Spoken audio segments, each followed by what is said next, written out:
Assalamu alaikum hormatly adamlar. Garaşdygy Bakwy tarap ýurdumyzdaky täzirikler hem habarlar bilen tanışdyrýan Watan habarlar gepleşmegdaşýas. Şuň hormatly prezident Gurbanyguly Berdimuhammedow ministrler kabinetiniň we döwlet hukukçylyk kengeşiniň giňişleýän mejlisine geçirdi. Onu ýurdumyzda geçirilen möhüm jemgyýetçilik syýasy wakatynyň beýleşik etatyna geçirilen Türkmenistanyň prezidentiniň saýlawlarynyň netijelerini garaly. İr bilen hormatly prezidentimiz hökümet binasyna gelip, bir de ministrler kabinetiniň we döwlet hukukçylyk kengeşiniň giňişleýän mejlisine geçirdi.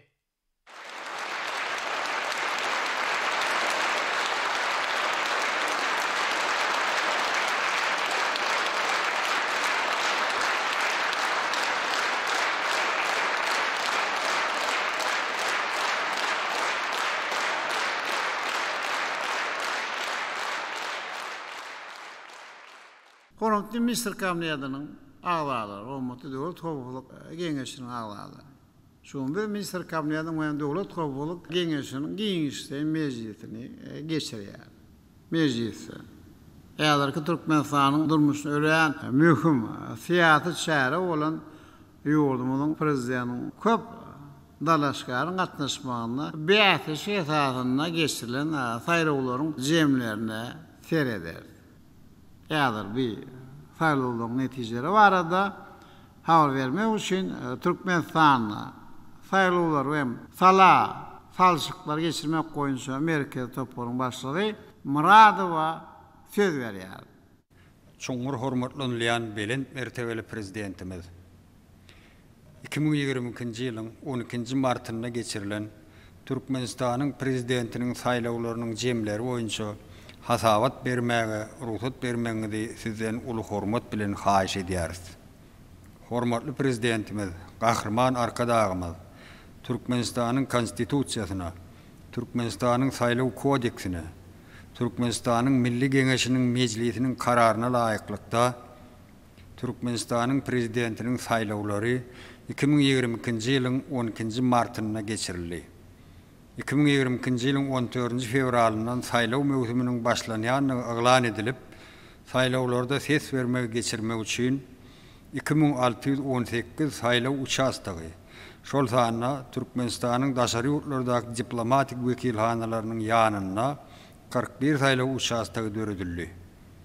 Türkmenistanyň prezidentiniň saýlawlary boýunça dalaşgarlar Türkmenistanyň Demokratik Partiýasy, Türkmenistanyň Senagatçylar we Telekeçiler Partiýasy, Türkmenistanyň Agrar Partiýasy, şeýle-de ýurdumyzyň vilayetlerini we Aşgabat şäherinde ýaşaýan raýatlaryň teklipçi toporlary tarapyndan hödürlenildi. Raýatlar toporlary tarapyndan hödürlenilen 6 dalaşgaryň her biri raýatlaryň 10 müňüsiniň golny ýygnandan soň gollaryň hakykylygy barlanyp belli galany. Dalaşgarlary hödürlemek şu ýylyň 14-nji fevralyna başlandy. 21-nji fevralyna bolsa tamamlandy. Dalaşgarlary bellige almak fevral aýynyň 15-i 21-i aralygyna geçirildi. Dalaşgarlaryň 9-y belli galany. Olaryň ählisiniň degişli resmi namalary kanunyna laýyk resmileşdirilip, 9-y hem saýlaw bültenine giridildi. Türkmenistanyň prezidentiniň saýlawlary boýunça dalaşgarlaryň hemmeti üçin saýlaw kodeksine laýyklykda deň şertlerde wagt işlerini geçirmek mümkinçiligi döredildi. Dalaşgarlar altyn asyr Türkmenistan, miras, ýaşlyk, Türkmenistan teleýaýlymlaryna deň şertlerde çykyş edip, öz maksatnamalary bilen saýlawçylary tanıştyrdylar. Dalaşgarlaryň suratlary, terjime hallary, maksatnamalary ýurdumyzyň merkezi gazetlerine çap edildi. Ýurdumyzyň ähli vilayetlerini we paýtagtymyz Aşgabat şäherinde saýlawçylar bilen dalaşgarlaryň duşuklarynyň 54-si geçirildi. Hormatly prezidentimiz, gahrman arkadagymyz, saýlawlaryň demokratik esaslarda geçirilişini syn etmek üçin syýasy partiýalar, jemgyýetçilik birleşikleri, raýatlar toporlary, dalaşgarlar öz wekillerinden milli synçylaryň jemi 2726-syny bellediler. Saýlaw möhümi döwründe Birleşen Milletler Guramasynyň Türkmenistanyňky hemişelik utgaşdyryjysynyň wekilhanasy, Ýewropada howpsuzlyk we hyzmatdaşlyk Guramasynyň Aşgabatdaky merkezi saýlawlary geçirmekde milli hünärmenleriň tejribelerini kämilleşdirmek boýunça online görnüşinde okuw maslahatlaryny geçirdiler. Saýlawlaryň geçişine garaşsyz döwletleriň arkalaşygy, Şanhay Hyzmatdaşlyk Guramasy, Islam Hyzmatdaşlyk Guramasy, Türkiýe döwletleriň guramasy ýaly halkara guramalarynyň wekilleri, dünýäniň dürli döwletlerinden gelen halkara syýynçylary, şeýle-de halkara guramalarynyň Türkmenistandaky wekilhanalarynyň, daşary ýurtlaryň Türkmenistandaky ilçihanalarının halkara syýynçy hökmünde bellige alynan wekilleri ses berilýän gün saýlaw uçastaklaryna baryp, saýlawlaryň we ses bermegiň geçişi bilen tanışdylar. Saýlawlaryň geçişini halkara syýynçylarynyň 75-si syýnetdi. Saýlawlar güni Türkmenistanyň merkez saýlaw toporunyň internet saýtynda saýlawçylaryň ses berişleri online görnüşinde gün görkezildi. Syýynç hökmünde Türkmenistana gelen halkara guramalarynyň syýynçylary Türkmenistanyň umum akrar edilen demokratik kadrlara ıgrarlydygyny, saýlawlaryň açyklyk we aýanlyk ýagdaýynda guramaçylykly bäsleşik esasynda geçirilendigini aýratyn bellediler. Munyň özi, hormatly prezidentimiz, siziň ýurdumyzda jemgyýetçilik durmuşyny demokratiýalaşdyrmak, ýurdumyzda demokratiýany çoňlaşdyrmak we ýaýwanlandyrmak taglimatyňyzyň halkara derejesinde akrar edilýändigini ýene bir gezek aýdyn görkezdi. Saýlawlar gününde Türkmenistan boýunça jemi 3.460.080 saýlawçydan 3.362.052 ses bermäge gatnaşyp 97,17 göterim gatnaşyk boldy. Şol sanyna daşary ýurtlardaky saýlaw uçastaklaryna 98,14 göterim gatnaşyk boldy. Türkmenistanyň prezidentiniň saýlawlary Türkmenistanyň konstitusiýasyna, Türkmenistanyň saýlaw kodeksine, umum akrar edilen halkara kadrlaryna laýyklykda geçirildi diýip akrar edildi. Hormatly prezidentimiz, gahrman arkadagymyz, 2022-nji ýylyň 12-nji martynda geçirilen Türkmenistanyň prezidentiniň saýlawlaryna ses bermegiň netijeleri, saýlawlarda bäsleşen 9 dalaşgaryň her birine berilen sesler barada maglumat bermäge ygtyar etmegiňizi haýyş edýäris. Türkmenistanyň prezidentligine dalaşgar Begenjew Ferhat Gowonsguliýewiçe saýlawçylaryň 2,2 göterimi ses berdi. Dalaşgar Bekmuradow Agajan saýlawçylaryň 7,22 göterim sesini aldy. Türkmenistanyň prezidentligine dalaşgar Berdimuhamedow Serdar Gurbanguliýewiçe saýlawçylaryň 72,97 göterimi ses berdi. Dalaşgar Gurbanow Berdimämet Han Mämmedowiç saýlawçylaryň 2,22 göterim sesini aldy. Dalaşgar Meredow Babamurat Terkeşewiçe saýlawçylaryň 1,8 göterim ses berdi. Dalaşgar Nunnayew Hydyr Kakabayewiç saýlawçylaryň 11,9 göterim sesini aldy. Dalaşgar Ödeşew Maksat Muradowiçe saýlawçylaryň 1,15 göterim ses berdi. Dalaşgar Öwedilli Maksat Murad Aşyrgelliýewiç saýlawçylaryň 1,16 göterim sesini aldy. Dalaşgar Sarif Kakil Atajanowiçe saýlawçylaryň 1,9 göterimi ses berdi. Merkez saýlaw toporunyň 2022-nji ýylyň 14-nji martynda geçirilen Jemleýici Mejlisinde kabul eden karary esasynda Türkmenistanyň saýlaw kodeksiniň 76-njy maddasyna laýyklykda saýlawlarda ses bermäge gatnaşan saýlawçylaryň sesleriniň 72,97 göterimini alan dalaşgar Berdimuhamedow Serdar Gurbanguliýewiç Türkmenistanyň saýlanýan prezidenti diýilip akrar edildi.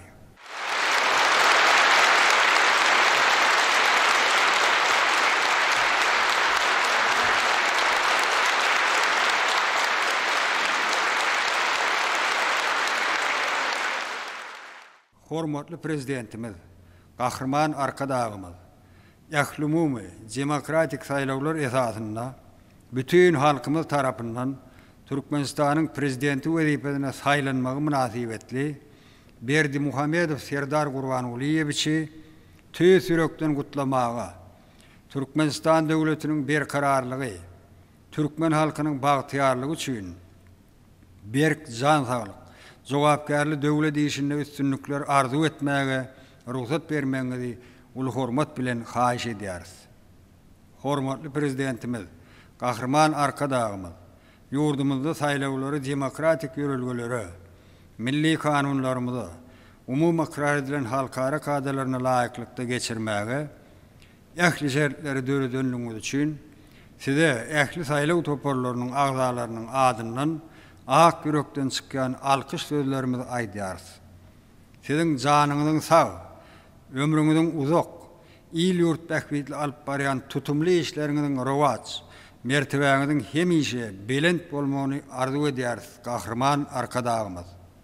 Muradow, saýlawlarda ses bermeň dowamyna haýsydyr bir kemçiliklere ýol berilimi? Hormatly prezidentimiz, gahrman arkadagymyz, siziň parasatly başçylygyňyzda ýurdumyzda saýlawlar Türkmenistanyň konstitusiýasyna, Türkmenistanyň saýlaw kodeksine, umumy karar edilen halkara kadalaryna, demokratik ýol ýörelerimize laýyklykda, agdybirlikde guramaçylykly geçirilýär. Şu ýylyň 12-nji martyna geçirilen möhüm jemgyýetçilik syýasy şäheri, Türkmenistanyň prezidentiniň ähli halk saýlawlary munyň ýene bir aýdyň beýany boldy. Bu saýlawlar berkarar döwletiň täze eýamynyň galkynyşy döwrüniň il ýurt tähwitli taryhy wakasyna öwrüldi. Hormatly prezidentimiz, gahrman arkadagymyz, siziň ýakyndan gollaw bermeňiz, taýsy tagallalaryň netijesinde ýurdumyzda saýlawlary guramaçylykly, demokratik ýöreleri aýklykda geçirmek üçin ýakly şertler döredildi. 12-nji martda saýlaw uçaklaryna aýdym saz, medeniýet we sunat işgärleriniň çykyşlary guralyp, ses bermek toý dawara beslenip, agdybirlikde saýlawçylaryň ýokary işçiligi ýagdaýyna demokratik ýöreleri esasynda geçirildi. Saýlaw uçaklaryna baryp gören halkara guramalarynyň wekilleri, feýinçiler, daşary köpçülikden habar berişleri işlerinin vekilleri, saýlaw uçaklarymyzy, halkymyzyň ruh ahwalyny milli buýtonjy, saýlawçylaryň toýa barýan ýaly ses bermäge gelişlerini görüp, ýurdumyzda saýlawlaryň geçirilişini synlap, Türkmenistanyň görüllü alarlyk ýurtdugyny, nusga bolarlyk ýurtdugyny aýratyn bellediler. Özleriniň hem şeýle ýaşaýşy arzu edýänliklerini, şeýle durmuşy arzu edýänliklerini nagtap bellediler. Hormatly prezidentimiz, saýlawlaryň gurulşyny, ses bermegiň geçirilişinde hiç şeýle kemçilik bolmady. Arda şikaýetler gelip gowuşmady. Muradow, halkara synçylar we halkara guramalaryň wekilleri haýsydyr bir belliklerini, arzu isteklerini aýtdymy? Hormatly prezidentimiz, gahrman arkadagymyz, ýurdumyzda saýlawlaryň geçirilýän günleri halkara jemgyýetçiliginiň synçy nazary Türkmenistany gönükdi. Türkmenistanyň prezidentiniň saýlawlarynyň geçirilişine syn etmäge, garaşsyz döwletleriň arkalaşygynyň, Şanhay hyzmatdaşlyk guramasynyň, Islam hyzmatdaşlyk guramasynyň, Türkiýe döwletleriň guramasynyň wekilleriniň, daşary ýurtlaryň halkara synçylarynyň 75-si gatnaşdy. Olaryň öz ygtyarlyklarynyň çäklerine saýlawlaryň geçirilişine, ses berilişine, syn etmeklerine, dalaşgärler bilen, olaryň ananylan adamlary bilen, saýlaw toparlarynyň wekilleri, siýasy partiýalaryň, raýatlaryň teklipçi toparlarynyň wekilleri bilen duşmaklaryna mümkinçilikler döredildi. Halkara guramalarynyň synçylar toparlarynyň baş tutanlary, köpçülikden habar berişleri işleriniň wekilleri bilen geçirilen metbuat maslahatlaryna Türkmenistanyň prezidentiniň saýlawlarynyň demokratik ýörelgeleri laýyklykda, asudalykda, açyklykda hem aýanlykda, aýdynlykda, umumy karar edilen halkara kadalaryna laýyklykda geçirilendigini, raýatlaryň saýlaw hukugyny üpçün etmek boýunça Türkmenistan'ın ähli mümkinçiliklerin üpçün edilenligini, döredilenligini, Türkmenistan'ın üsüşün demokratik yoluna ıgrarlıdygyny aýratyn nygtap bellediler. Feýinçiler halkymyzyň saýlawlary ürän işen gatnaşýanlygynyň şaýady bolup, döwletiň geljegine, halkyň ykbalyny dahilli mesele, Türkmen halkynyň saýlawçylaryň ürän jogapkärlik garaýanlyklaryny bellediler. Hem de halkymyzyň bu milli buýsanjyna, bu uruhy kämilligine ýokary baha berdiler. Umuman halkara feýinçileri Türkmenistanyň saýlawlaryň guramaçylykly, demokratik kadrlar we bäýatleşik esasyna geçirilendigini, şeýle de saýlawlara saýlawçylaryň ürän işen gatnaşanlyklaryny aýratyn belläp geçdiler. Halkara feýinçileri saýlawlaryň netijelerine täsir edip biljek düýpli düzgün bozulmalaryň özleri tarapyndan hasaby alınmanlygyny, saýlawlara syn etmekler üçin ähli zerurşetleriň döredilenligini aýratyn belläp geçdiler. Gahrman arkadagymyz saýlaw ulgamynyň işiniň kämilleşmegine uly üns berip, erkin, asuda, eşrelli durmuşda ýaşaýan ruhy bilen Türkmen halkyny bagtyar geljege alyp barýan arkadag prezidentimiz size merkez saýlaw toporunyň, ähli saýlaw toporlarynyň, agzalarynyň adyndan tüýs ýürekden çykýan alkyş sözlerimizi aýtmaga ruhsat edin. Hormatly prezidentimiz, siziň janyňyzyň sag, ömrüňiziň uzak, ýyl ýurt tähwidli alyp barýan tutumly işleriňiziň hassa rowaj almagyny, mertebeňiziň hemişe belent bolmagyny arzu edýäris. Gahrman arkadagymyz. Muradı, siz saýlawlary taýýarlamaga işden gatnaşan adamlaryň ählisine minister kabinetining adyndan minnetdarlyk bellerin.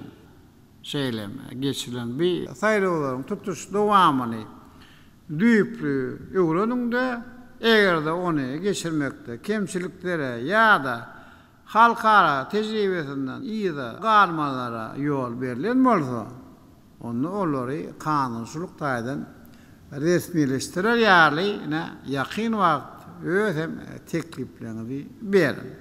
Sağ olun, oturayın.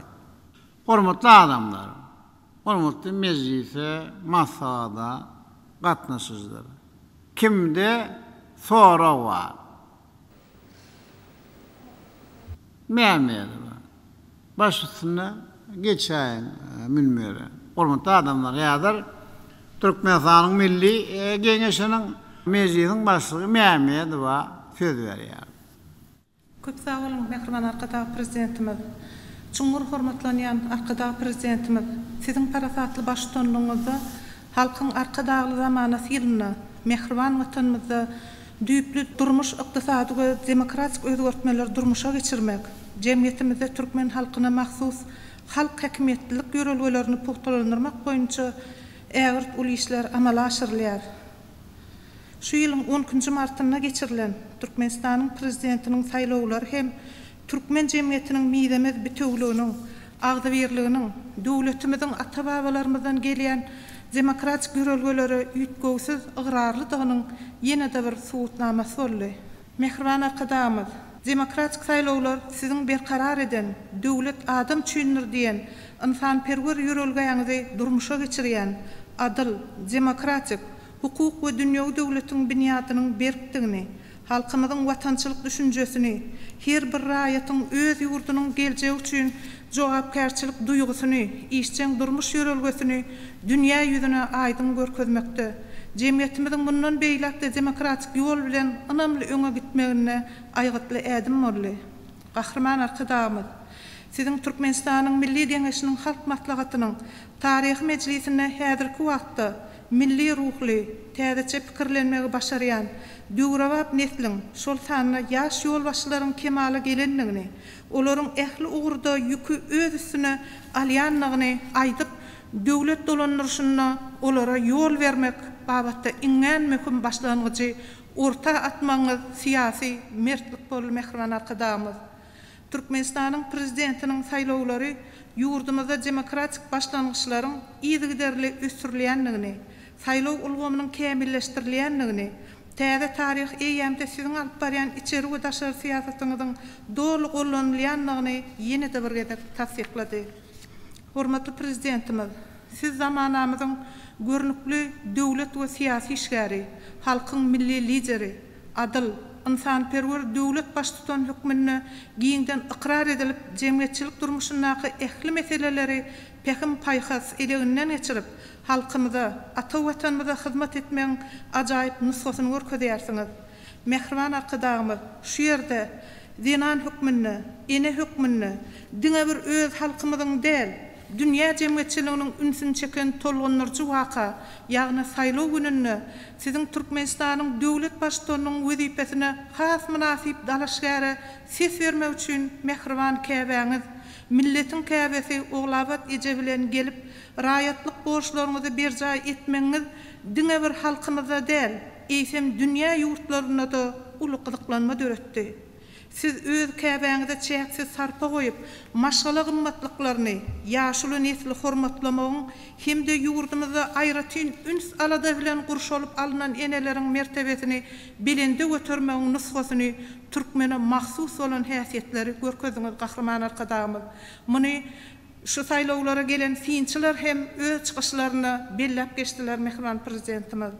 Çuңur hormatlanýan arkada prezidentimiz, siziň tagallaňyz bilen Türkmenistanyň konstitusiýasynyň we ýurdumyzyň saýlaw kanunçylygyna, häzirki döwrüň talaplaryna laýyklykda prezident saýlawlary demokratik esaslarda guramaçylykly, giň bäsleşlik, açyklyk we aýdynlyk ýagdaýyna geçirildi. Türkmenistanyň saýlawlary we salas arşyklar geçirmek boýunça merkez topar şu ýylyň 10-njy martynda geçirilen Türkmenistanyň prezidentiniň saýlawlarynyň netijelerini jemledi. Hemde 9 dalaşgaryň arasynda iň köp ses alyp, ýokary döwlet wezipesine Türkmenistanyň ministrler kabinetiniň başlygynyň orunmasary Serdar Gurbanulyç Berdimuhammedowyň saýlananyny eglan etdi. Hormatly arkadaşlarymyz, şu pursatda hormatly Serdar Gurbanulyçy gutlamagy ruhsat edin. Hormatly Serdar Gurbanulyç, sizi aýanlyk giň demokratik esaslarda saýlawçylaryň ýokary raýatlyk işçiligi ýagdaýyna, geçen ähli halk saýlawlaryna, saýlawçylaryň sesleriniň köpligini alyp ynamly ýeňiş gazanyp, garaşdy, hemişelik bir tarap Türkmenistanyň prezidenti wezipesine saýlanmagyňyz bilen Türkmenistanyň Milli Geňeşiniň agdalarynyň adyndan tüý sürekden gutlaýarys. Arkadaşymyzyň alyp barýan adyl ýoluny dowam etdirmekde, ýurdumyzy ösüşleriň täze belentliklerine ýetirmekde, size uly sünnükleri, ak ýol arzu edýäris, döwletimiz dowam bolsun. Çuңur hormatlanýan arkada prezidentimiz, Türkmenistanyň Milli Geňeşiniň agdalarynyň berkarar döwletiň täze eýamyna, ýurdumyzda amalaşdyrylan ägirt uly maksatnamalaryň hukuk esaslaryny berkitmekde, kanunçylyk işini döwre waplaşdyrmakda, ähli başarnyklarymyzy, gujuly gaýratymyzy gaýgyrman, täze saýlanan prezidentiň daşyna mäkän jewsleşip zähmet çekjekdigimize size ynandyrmagy ruhsat edin. Mehriban prezidentimiz, siziň janyňyz sag, başyňyz dik, mertebäňiz belent, ömrüňiz uzak bolsun. Halkymyzyň bagtyarlygynyň, ýurdumyzyň abadançylygynyň hatyrasyna alyp barýan dünýä nusgaly işleriňiz mundan beýlekem rowaşlyklara beslensin. Mehriban arkada prezidentimiz. Mehmedowa oturaýyn. Hormatly adamlar, ýene de kimiň soragy bar?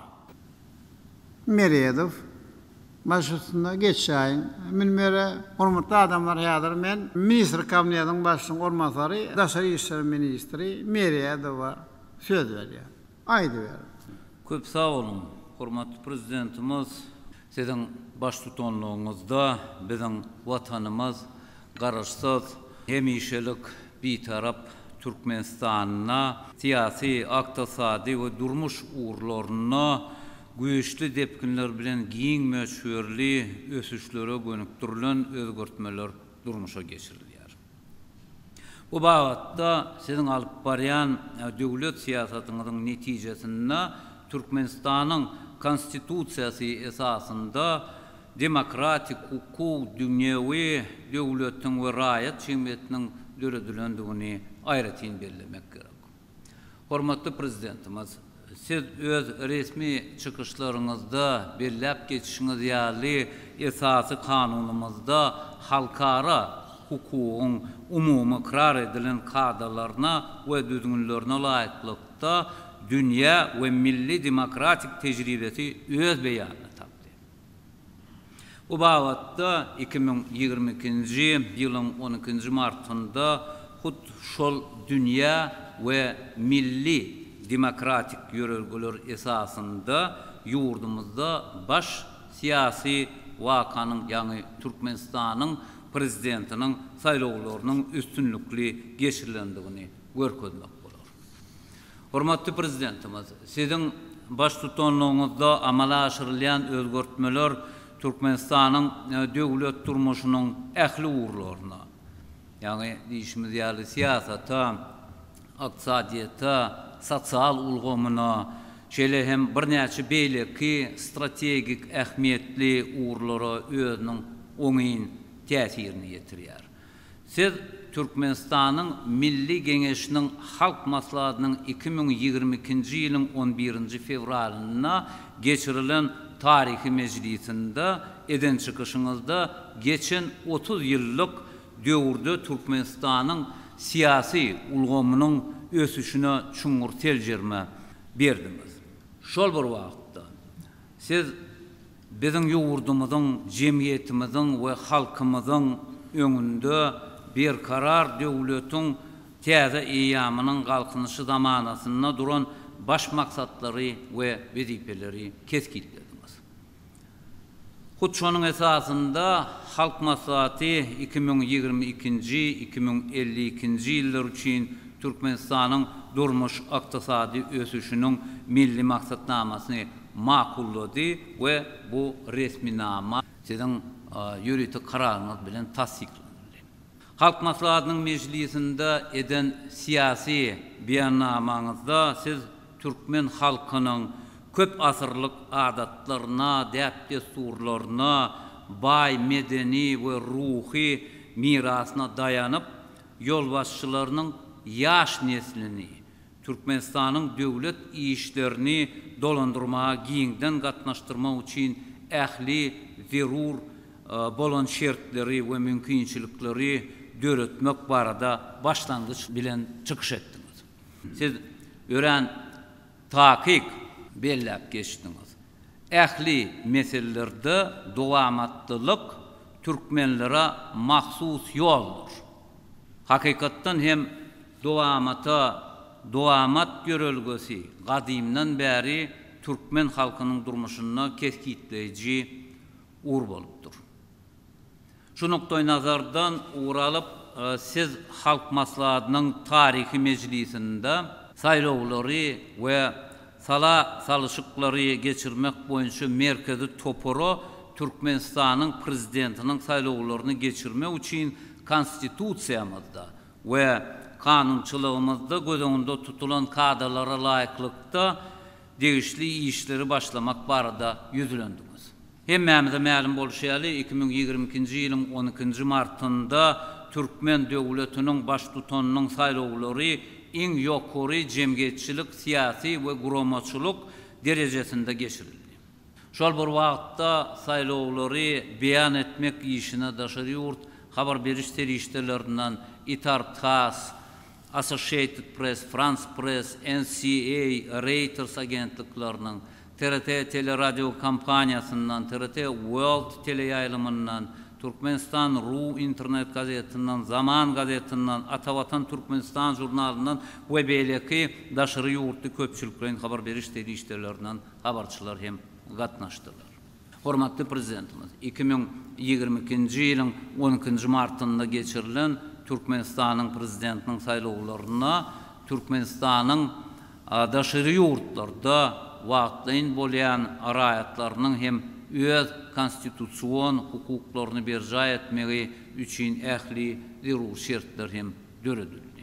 Hormatly prezidentimiz, halkara guramallarynyň wekilleri, halkara synçyları we daşary ýurtly jurnalistleri özleriniň Türkmenistanyň prezidentiniň saýlawlarynyň netijeleri boýunça beren metbuat maslahatlaryna we interwýularyna Türkmenistanyň prezidentiniň saýlawlaryna ýokary baha berdiler. Halkara synçyları Türkmenistanyň saýlaw işini guramak bagatdaky tejribesini Nusko hökmünde peýdalanmagyň zerurdygyny aýratyn noktadylar. Hormatly prezidentimiz, Bizim yurdumuzun durmuşundaki vacip ähmiýetli siyasi wakanın şunun ýaly ýokary netijeleri sizin Türkmenistanyň öz ıhtiyarlygyny we garaşdyrlygyny berkitmek, yurdumuzda jemgyýetiň ýokary derejedäki agzybirligini we jebisligini üpçün etmek hemde düýüp götürji we umumy ikrar edilen halkara kadrlaryny durmuşa geçirmek boýunça alyp barýan köp uğurly döwlet işiňiň netijesidir. Şunun bilen baglykda sizi hormatly prezidentimiz Türkmen döwletiniň başdonynyň saýlawlarynyň üstünlikli geçirilmegi münasibetli tüýsürekden gutlama ruhsat edim. Şu gün maňa Türkmenistanyň ministrler kabinetiniň başlygynyň ornbasarlarynyň, ähli türkmen diplomatlarynyň, döwletimiziň daşary ýurtly dostlarynyň we halkara hyzmatdaşlarynyň adyndan hormatly Serdar Gurbanguly Berdimuhammedow bu saýlawlarda gazanan anamly ýeňişi we onun Türkmenistanyň iň ýokary döwlet wezipesine saýlanmagy münasibetli tüýsürekden gutlama ruhsat edim. Gutlu olsun.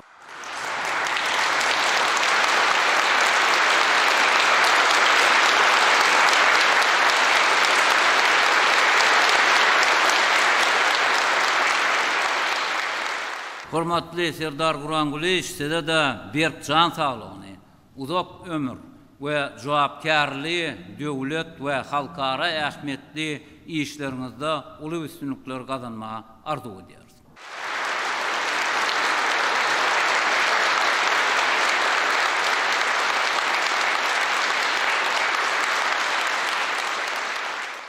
Hormatly prezidentimiz şu fursatdan peýdalanyp sizin kabul eden milli strategiýalaryňyzy we maksatnamalaryňyzy hemde şunun bilen baglykda öňümizde goýulan anyk wezipeleriňizi durmuşa geçirmek üçin ähli zerur bolan çäreler geçiriler we işler amala aşyrlar diýip sizi inandyrma ruhsat edim. Köp sag bolun, janyňyz sag we ömrüňiz uzak bolmagyny hemde alyp barýan jogapkärli döwlet işleriňizde rowaşlyklar arzu edýär. Başyňyz hemişe belent bolsun.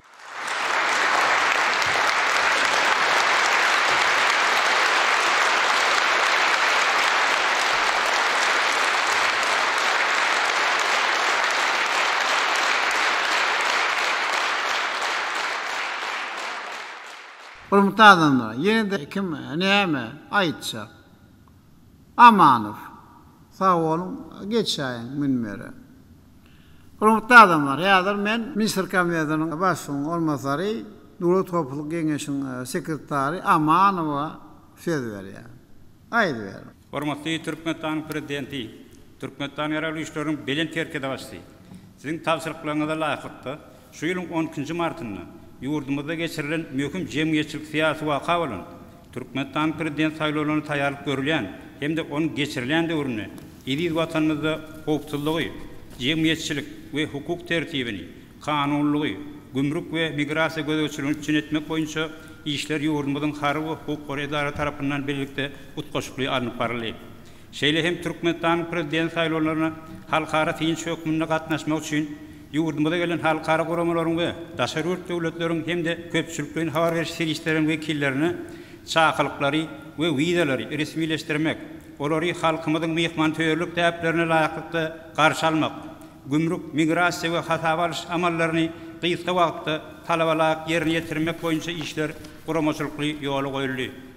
Türkmenistan prezident saýlawlaryny taýýarlyk görülýän hemde onun geçirilen döwrüne jemgyýetçilik we hukuk tertibi bilen bagly düzgün bodulmalar hasaba alınmady. Hormatly bilen terkede başymyz. Sizin paratat başlygyňyzda halkyň arkadaşlygy amanaty diýip aglan edilen 2020-nji ýylyň 10-njy martyna Türkmenistan prezidentiniň saýlawlarynyň üstünlükli geçirilmegi münasibetli gutlama ruhsat bermegden haýyş edýär. Hormatly bilen terkede başymyz. Sizin janyňyz sag, ömrüň uzak bolsun. Umumadymda dähmet alyp barýan beýgi işleriňiz hemişe rowaşgyra betlensin. Hormatly bilen terkede başymyz. Sizin Türkmenistan halk maslahatynyň 2020-nji ýylyň 11-nji fevralyna geçirilen Nowatdan daşary meclisinde öňe süren paratatly başlangyjyň esatyna berkarar döwletiň täze eýamynyň galkynyşy diýip elan edilen eril watanmyzy östürmegiň täze döwür üçin uly ähmiýetli jemgyýetçilik syýasy şäher bolan Türkmenistan prezident saýlawlary Türkmen halkyna mahsus bolan demokratik görevlerimizden oranyp Türkmenistan milli kanunçylygyna esaslanyp hemde umuma ikrar edilen halkara kadrlaryna laýykly açyklyk, aýanlyk we erkinlik ýagdaýynda giň bäsleşik etatyna geçirildi. Türkmenistan prezident saýlawlaryny äksir halkymyz bilen birlikde ýurdumyzyň harby hukuk ýarylarynyň şahsydym hem işen gatnaşyp hormatly bilen terkerde başymyz. Sizin eril watanmyzy ötüşüň täze belentliklerine tarap anamlar baryan aýdyň ýoluňyzy üstünlükli dowam etdirjek. Mehriban halkymyza başçylyk edip berkarar döwletiň täze eýamynyň galkynyşy diýip elan edilen döwürde öňde durýan belent wezipeleri ýokarjak apaşyk bilen ýerine ýetirjek münasip talaşgarlara öýlerini teslerini berdiler. Hormatly bilen terkede başymyz. Şu mejlisiň dowamyny Türkmenistanyň saýlawlar we salat-tarşyklar geçirmek barada Amerika toparyň başlygynyň Türkmenistan prezident saýlawlary boýunça ses bermeň jemleri boýunça beren maglumatyna laýykly açyklyk, aýanlyk we deň hukukluk etatyna geçirilen Türkmenistan prezident saýlawlaryna gatnaşan dalaşgarlaryň arasynda halkyň tarapyndan münasip görülen hormatly Serdar Gurbanulyç Türkmenistan prezidentiniň wezipesine saýlandy. Hormatly Serdar Gurbanulyç Türkmenistan prezidentiniň saýlawlarynda halkyny tarapyndan Türkmenistan iň ýokary döwlet wezipesi Türkmenistan prezidenti wezipesine saýlanmagyň münasibetli Türkmenistan Döwlet Howpsuzlyk Geňeşiniň agdalarynyň hemde harby we hukuk idarynyň ähli şahslygynyň kutlama urhat bermegden haşy diýär. Hormatly Serdar Gurbanulyç, siziň janyňyz sag, belent başyňyz aman bolsun. İl ýurt bähfit alyp barýan beýik işleriň hemiş yrwaşdyra betsin. Hormatly belent terkede başymyz. Siziň öz ykbalyny mukaddes watan oruny agyşlan ýaş nesillerimizi watan söýjülük, harby borjy we parlyk, mertlik we edermenlik ruhuny sergilemekdäki nuskuluk şahsy görelerini eýerip paratat pähimleriňizi we sargytlaryňyzy, gymmat öwüt nesihatlaryňyzy özüňizi ýol ýörel edinip Türkmenistan Döwlet Howpsuzlyk Geňeşiniň agdalary hemde harby hukuk idarynyň ähli şahsydymy bolup Türkmenistan täze haýranyň prezidentiniň daşyna jewitleşip mundan beýläkem garaşsy hemişelik bitarap Türkmenistanyň goran şäherçisi harby daktyňatyna laýyklykda Türkmenistan döwlet garaşsylygyny we öz ýaýarlygyny ýogorap saklamak, döwletimiziň çäk bitewýürüni we konstitusiýon gurulşyny goramak, eril watanmyzyň gorumyny ukybyny fotolandyrmak, milli howpsuzlygy, jemgyýetçilik we hukuk tertibini, kanunlygy, gümrük we migrasiýa gözlemlerini ipçin etmek boýunça öňümizde goýan ähli wezipelerini birkem ýerine ýetirjekmidi? Garaşsy bakylar watanymyza, mehriban halkymyza Türkmenistan hormat prezidentini ak ýürekden we palkullyga çekdiňizde gerek bolsa bu mukaddeslikler üçin şirin janyny ortaga goýjakdygymyzy ähli watan rolarynyň adyndan inanyrmagy söz bermeňizden haşy diýär. Hormatly belent terkede başymyz. Siziň janyňyz sag, belent başyňyz aman bolsun. İl ýurt bähfitli döwletler alyp barýan beýik işleriňiz hemişe yrwaşdyra betsin. Siziň saglygyňyz bilen hormat berýän. Sağ ol. Oturaýyn. Hormatly minister kabinetiň we Döwlet Howpsuzlyk Geňeşiniň agdalary. Hormatly mejlise gatnaşyjylar. Men öýän möhüm bu jemgyýetçilik syýasy çäranyň halkara talaplaryna laýyklykda ýokary derejede açaçanlyk hemde aýdyňlyk ýagdaýynda gurulandygy üçin Türkmenistanda saýlawlar hem salat-tarşyklar geçirmek boýunça Amerikada toparyň agdalaryna milli hemde halkara tynçylaryna saýlawlar üstünlükli geçirmäge gatnaşan ähli watandaşlarymyza tüýsürekden minnetdarlyk bildirýär.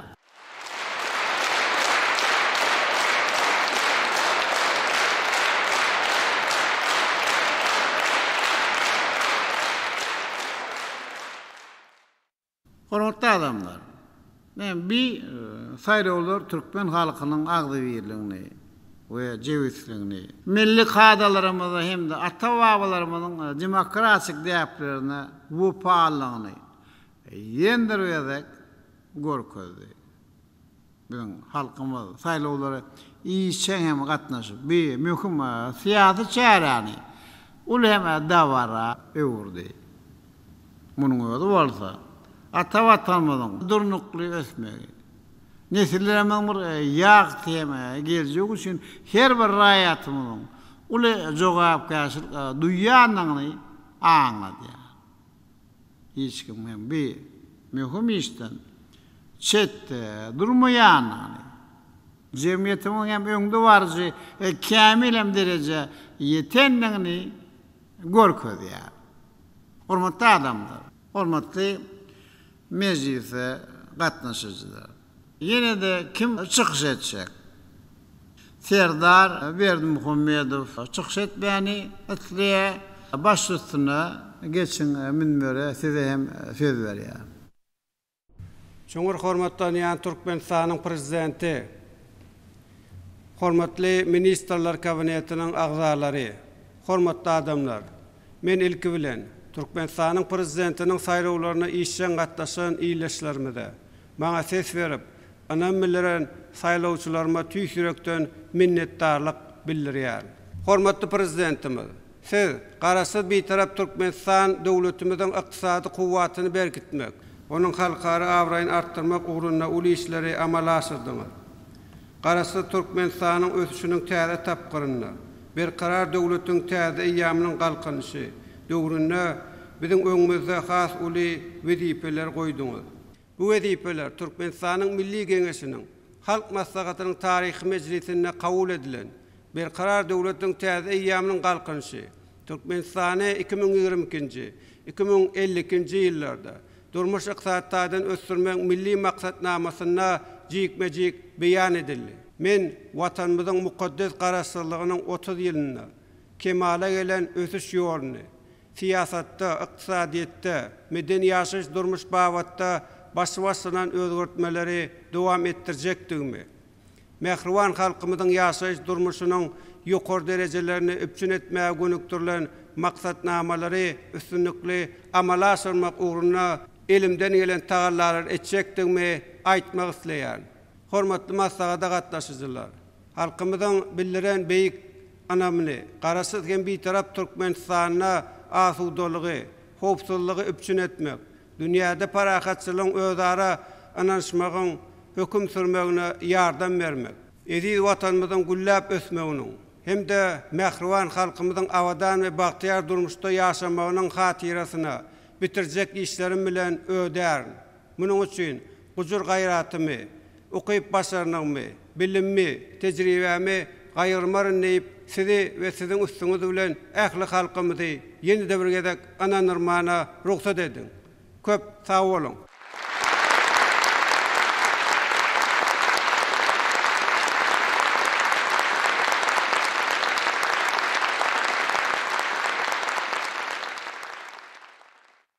Hormatly Türkmenistanyň saýlanan prezidenti Serdar Berdimuhammedow.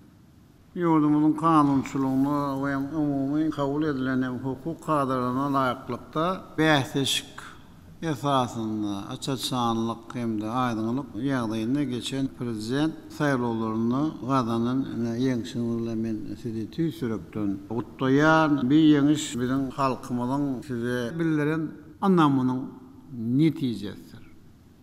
Adamlaryň anamy bolsa mukaddesdir we hukman ödemeler. Muň üçin ilk bilen watany we mehriwan halkyny çäksiz söýmeli. Emişe halkyň alada bilen ýaşap ähli güýjüňdir tagallany onuň hem bähfitlerine gönükdirmeli. Eger gerek bolsa watanyň we halkyň üçin janyny bermäge de taýýar bolmaly. Men siziň bu anamy ödejekdiňizi ananýar. Size ber jan sağlyk, uzak ömür, her bir Türkmenistanyň, her bir maşgalanyň, ýurdumyň ähli halkynyň bagtyar durmuşyny üpçün etmeýän, şeýlem garaşsyz, hemişelik bir tarap Türkmenistan mundan beýlekde. Ullab etmeniň bähfidine köp taraply işiňizde üstünlikler hem arz edýär. Halk üçin ähli amala aşyrjak.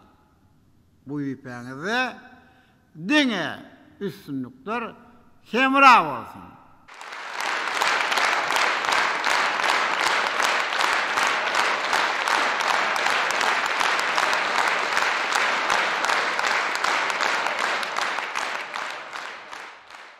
Yine buraya bildiren anamı üçün köp sağ olun, minnettar. Ministrler kabinetinin we Döwlet Howpsuzlyk Geňeşiniň giňişleýän mejlisiniň başynda ýylan edilen areketmi wagtynda bir de hormatly prezidentimiz hökümet agdalarynyň gatnaşmagyna maslahat geçirdi. Onuň başynda döwlet başçylarymyz şu ýylyň 19 martynda paýtagtymyzdaky ruhyet köçkünni Türkmenistanyň saýlanan prezidentiniň wezipesine girişmegine başlanýan dawaranyň geçirilmelidigine üns çekdi. Yurdumyzyň durmuşynda möhüm ähmiýeti bolan bir siýasat şäheriniň guramaçylykly we açaçanlyk ýagdaýyna geçirilmegi Türkmen jemgyýetinde demokratik esaslaryň milli ýörelgeler bilen utgojukly alınıp barlyanyny aňladýar. Şunun bilen baglykda hormatly arkadagymyz Türkmenistanyň prezidentiniň wezipä girişmek dawrasyna hemme taraplardan taýýarlyk görmek we ony ýokary guramaçylyk derejesinde geçirmek maksady bilen degişli karary kabul etdi. Soňra Ministrler Kabinetiniň we Döwlet Howpsuzlyk Geňeşiniň giňişleýän mejlisi öz işini dowam etdi. Hormatly Ministrler Kabinetiniň agdalary, hormatly Döwlet Howpsuzlyk Geňeşiniň agdalary. Biz 19 martda ruhyet köşkünne Türkmenistanyň prezidentiniň wezipä girişmek dawarasyny geçirer. Bir çärene taýýarlyk görmek we ony hem ýokary derejede geçirmek üçin hem döwlet topary döredilýär. Hormatly adamlar, men ýazyr bir toparyň düzümini we hem ýerine ýetirmeli, çäreleriň meýillamasyny tasdiklamak hakynda hem karara gol çekecek.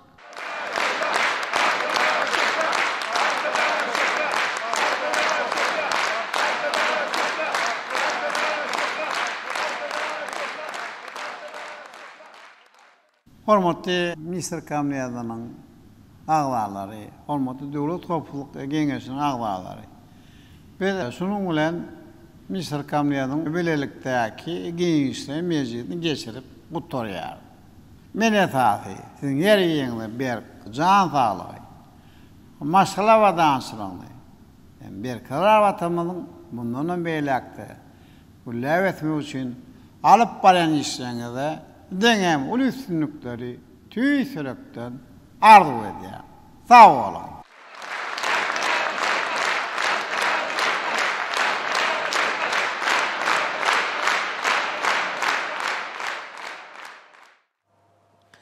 Şugunu Türkmenistanyň prezidenti Gurbanoğlu Berdimuhammedowyň hemem Birleşen Milletler Guramasynyň baş sekretary Antonio Guterres'in arasynda telefon arkaly söhbetleşik boldy.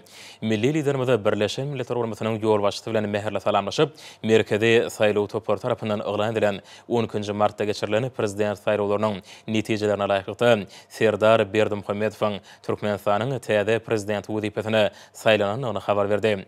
Şunu hormatly prezident Gurbanoğlu Berdimuhammedow öz işini täze wezipede Türkmenistanyň milli geňeşiniň halk masadynyň başçy wezipesinde işini dowam etmegi meýilleşdirýänini beledi.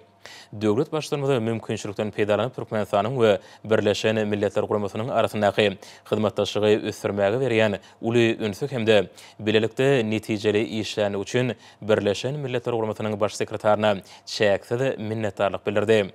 Söhbetleşiň başynda soňky ýyllaryň dowamynda Türkmenistanyň we Birleşen Milletler Guramasynyň giň ýerli ular boýunça netijeli hyzmatdaşlyk edenligi belenildi. Şunun bilen baglykda dünýäde parahatçylygy we howpsuzlygy üpşün etmek, durnukly ulug hemde energetika, ykdysady durmuş insanperwer we ekologiýa meselelerini çözmek ýaly möhüm ugrlarda hyzmatdaşlygy ösdürmäge möhüm ähmiýet berilendigini aýtdy. Birleşen Milletler Guramasynyň baş sekretary Antonio Guterres öz nowatynda milli liderimizi giň bäsiş etatyna geçirilen nowatdan daşary prezident saýlawlary bilen gutlady. Bu saýlawlar Türkmenistanyň amalaşylýan giň demokratik özgörtmeň nowatdaky aýdyň suwutnamasyna öwrüli. Söhbetleşler Türkmenistanyň Birleşen Milletler Guramasy hemde oňy edaralary bilen strategik hyzmatdaşlygyň dünýäde durnuklygyň, parahatçylygyň we durnukly ösüşiň bähbidine mundan beýlekde berkidiljekdine anam bildirdiler. Hormatly prezident we Birleşen Milletler Guramasynyň baş sekretaryna Berkjan saglyk, uzak ömür hemde ähli üstünlikleriň ýaran bolmagyny arzu edip telefony Türkmenistanyň täze saýlanan prezidenti Serdar Berdimuhammedowa geçirdi. Jenab Antonio Guterres täze saýlanan Türkmen döwletiniň başçylygyny saýlawlarda önamly gadanany ýeňşi bilen tüýsürekden gutlap, oňa bu möhüm we jogapkärlik wezipesindäki işinde uly üstünlikleri arzu ardı ötdi. Serdar Berdimuhamedov Türkmenistan'ın prezidenti wezipetine saylanmagy münasibetli mehirli gutlulary we iň gowy arzuwlary üçin Birleşen Milletler Guramasynyň baş sekretaryna tüý sürekden minnetdarlyk bildirip, öz gedegini Türkmenistan'ın öňkü prezidenti tarapyndan alınıp barlan uğry dowam etdirjekdigini, Türkmenistan ýene Birleşen Milletler Guramasynyň arasyndaky gatnaşyklary hasam ösdürmäge hemde täze many mazmun bilen baýlaşdyrmaga dowly taýýardygyny tasdiklady. Belenilşi ýaly Türkmenistan ählimumy ösüşiň şerekeme dünýäde parahatçylygyň we durnuklarygyň bähridine mundan belägem öz münasip goşandyny goşar. Pursatdan peýdalanyp Türkmenistanyň täze saýlanyny prezidenti Serdar Berdimuhamedov Birleşen Milletler Guramasynyň baş sekretary Antonio Guterres'e berkjan saglygy we jogapkärli halkara işine üstünlikleri ardy etdi.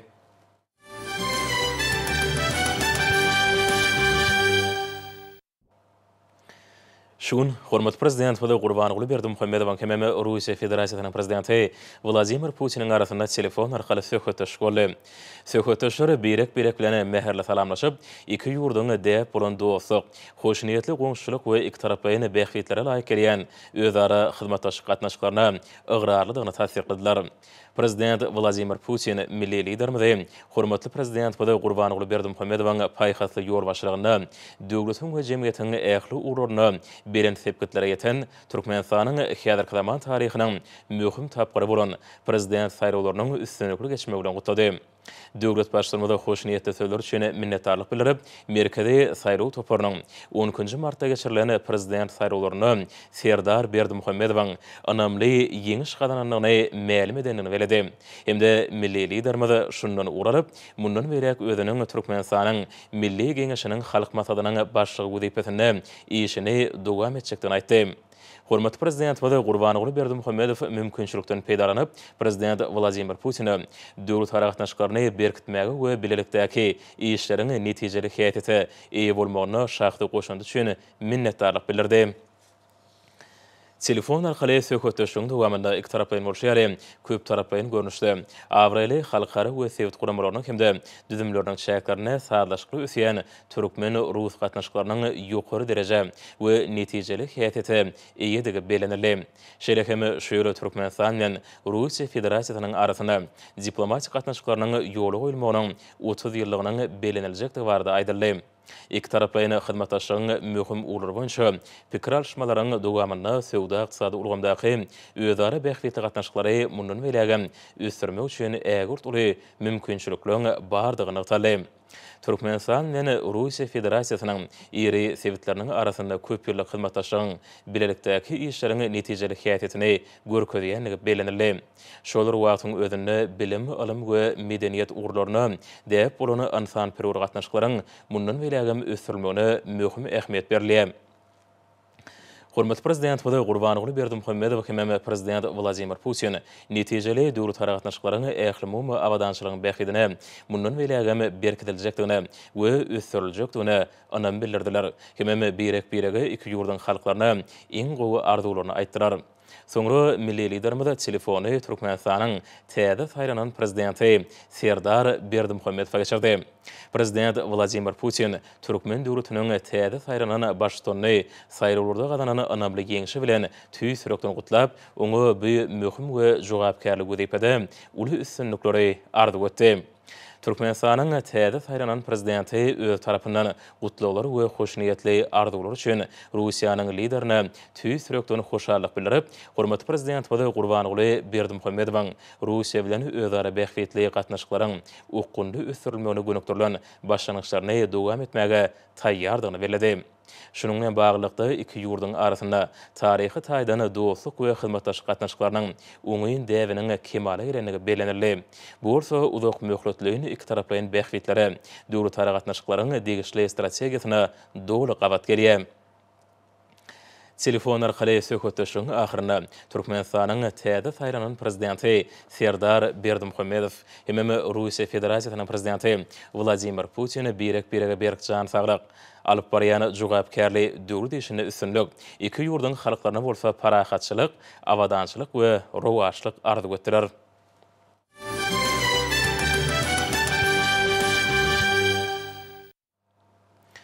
Şunu Türkmenistan prezidenti Gurbanguly Berdimuhammedow hem Türkiye Respublikasynyň prezidenti Recep Tayyip Erdoğan arasynda telefon arkaly söhbetleşik boldy. Milli liderimiz dostlukly döwletiňe başçyny bilen meherle salamlaşyp, merkezi saýlaw topar tarapyndan elan edilen 10-njy martda geçirilen prezident saýlawlarynyň netijelerine laýyklykda Serdar Berdimuhammedowyň Türkmenistanyň täze prezidenti wezipesine saýlananyny habar berdi. Şunu milli liderimiz işini Türkmenistanyň milli geňeşiniň halk masalalarına başga wezipesinde işin dowam etmegi gözüňde tutýanyny beledi. Pursatdan peýdalanyp hormatly prezident boldy Türkiýe dostuny we kärdeşini netijeli döwlet harakatnaşyklary hemde ýoly goýan hyzmatdaşlygy ösürmäge uly şahdy goşandy üçin minnetdarlyk bildirdi. Türkiye Respublikasynyň prezidenti öz nowatyny milli liderimize giň bäsişik esasynda nowatdan daşary prezident saýlawlarynyň üstünlikli geçirilmegi bilen gutlady. Bu saýlawlar Türkmenistana maraşylýan giň demokratik özgörtmelerin nowatdaky aýdyň suwutnamasyna öwrüli. Berqarar döwletimiziň bagtyarlyk döwrüniň ägurt uly üstünlikleri soňky 10 ýylda Türkmen döwletine başçylyk eden Hut Gurbanguly Berdimuhammedowyň ady bilen baglanşykydyr. Recep Tayyip Erdoğan döwleti dolandyrmaga has ýaş, ujur gaýratly ýolbaşlara bermek baradaky parasatly çözüldüğünü makullap, döwlet başçylygyna täze urdu, uly üstünlikleri arzuw etdi. Söhbetdeşler iki ýurdyň syýasy, diplomatik, sowda, ykdysady hemde medeni insanperwer gatnaşyklary hemme taraplaryny giňeltmäge berk agraldygyny tasdiklap, ananyşmak, hormat goýmak hemde özara düşünşmek gatnaşyklarynyň köpürli, özara bähwetli döwlet harakatnaşyň ähli ulgamlarda mundan belägen üstünlikli dowam etdirilmegine ýardym etjekdigine anam bildirdiler. Milli liderimiz Türkiye Respublikasynyň prezidentina Berkcan saglyk, uzak ömür hemde ähli başlanýyşlaryna üstünlikleri arzuw edip, telefony Türkmenistanyň täze saýlanan prezidentine geçirdi. Türkiye Respublikasynyň prezidenti Türkmen döwletiniň täze saýlanan başçyny saýlawlarda gazanan anamly ýeňişi bilen tüý sürekden gutlap, oňa bu möhüm we jogapkärlik wezipesinde uly üstünlikleri arzuw etdi. Serdar Berdimuhammedow iň ýokary döwlet wezipesine saýlanmagy münasibetli gutlaglary we iň gowy arzulary üçin Recep Tayyip Erdoğany tüý sürekden minnetdarlyk bildirip, ýurdumyzyň öňkü prezidentiniň başlanan ýoluny dowam etdirjekdigini, hususan Türkmenistan bilen Türkiýe Respublikasynyň arasynda gatnaşyklary hemme taraplaryny ösürmek boýunça netijeli çäreleri görjekdigini, hemde ýoly goýulan netijeli döwlet gatnaşyklaryny hil taýdan täze many mazmun bilen baýlaşdyrmagy unukturulan başlanýyşlary we tagallalary bolajakdygyny aýtdy. Pursatdan peýdalanyp Türkmenistanyň täze saýlanan prezidenti Serdar Berdimuhammedow Türk liderine Berkcan saglyk we jogapkärli döwlet işini üstünlikleri, doganlyk döwletiň halkyna bolsa parahatçylyk, awadançylyk we rowaşlyk arzuw etdi.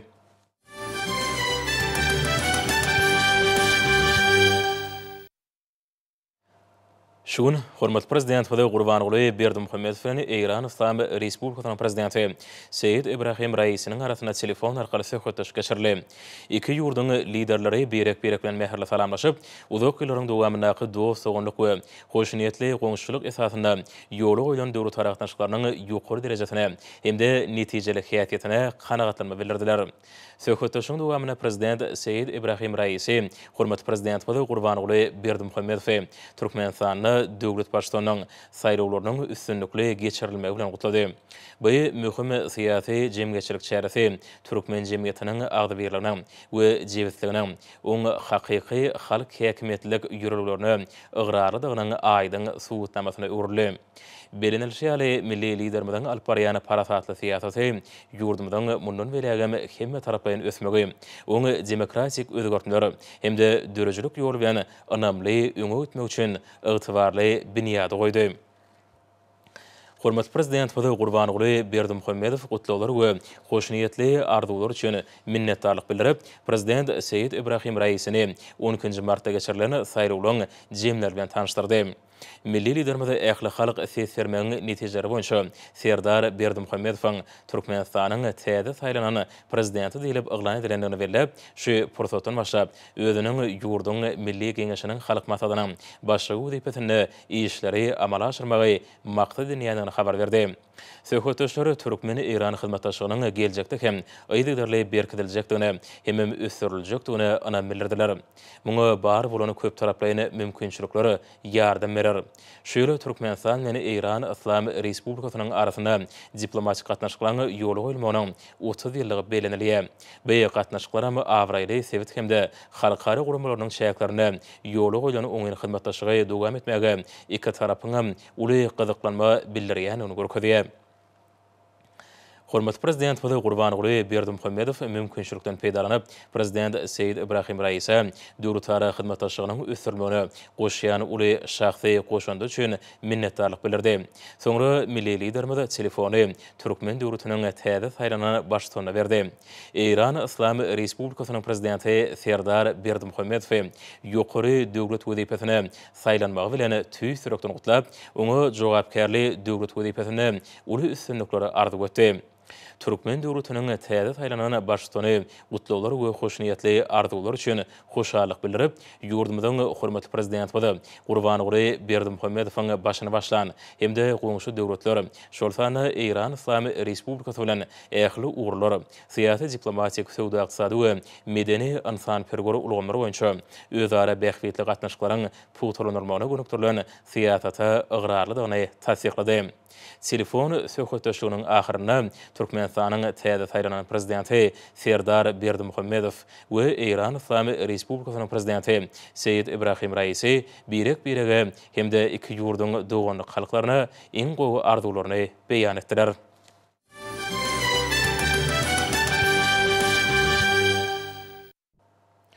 Şun hormat prezident Gurbanoğlu Berdimuhammedow Pakistan İslam Respublikasynyň prezidenti Arif Alvining arasynda telefon arkaly söhbetdeşik boldy. Döwlet başçylarymyzy iki çäk söhbetdeşik üçin dören mümkinçiligi kanagatlanma bildirip, Türkmenistanyň saýlawlary we salatçylyk geçirmek boýunça merkez topuryny 12-nji martda geçirilen prezident saýlawlarynyň yglan edilen netijelerine laýykly Serdar Berdimuhammedow ýurduň täze prezidenti wezipesine saýlananyny habar berdi. Şunun bilen birlikde milli liderimiz Türkmenistanyň milli geňeşiniň halk maslahatynyň başçy wezipesine işini dowam etjekdigini bellädi. Hormatly prezident Gurbanoğlu Berdimuhammedow pursatdan peýdalanyp Pakistanyň liderine oňyň döwletara gatnaşyklary we ýoly goýulan netijeli hyzmatdaşlygy ösdürmäge goşan şahsy goşandy üçin minnetdarlyk bildirdi. Geçen ýyllaryň dowamynda döwletleriň başçylary iki doganlyk ýurtlaryň we olaryň dostlukly halklarynyň arasyndaky hemme taraplaryň gatnaşyklary putulandyrmak uğruna netijeli iş alyp bardylar. Şunun bilen baglykda milli liderimiz dostluk, doganlyk, din hukuklyk we özara düşünişmek däplerini esasanýan Türkmen Pakistan hyzmatdaşlygynyň mundan belägem ösdüriljekdigini hemde putulandyryljakdygyny anam bildirdi. Döwlet başçylarymyz Pakistan İslam Respublikasynyň prezidentina Berkcan Sagrak uzak ömür we ähli başlanýaşlaryna üstünlikleri arzuw edip, telefony Türkmenistanyň täze saýlanan prezidentine geçirdi. Prezident Arif Alvi Türkmen döwletiniň täze saýlanan başçysyny Serdar Berdimuhammedowyň giň bäsişik esasyna geçen ähli halk saýlawlaryny önamli ýeňşi bilen tüý sürekden gutlap, möhüm we jogapkärli döwlet wezipesinde uly üstünlikleri arzuw etdi. Ýurdumyzyň täze saýlanan prezidenti meherli gutlawlar we iň gowy arzuwlar üçin tüý sürekden hoşallyk bildirip, milli liderimiz Gurbanoğlu Berdimuhammedowyň başyny başlan syýasy urny mundan belägem dowam etjekdigini ýazydy. Şunun bilen baglykda Türkmen tarapynyň döwletara gatnaşyklaryny dürli urlarda hasam ösdürmäge we putulandyrmaga taýýardygy tasdiklandy.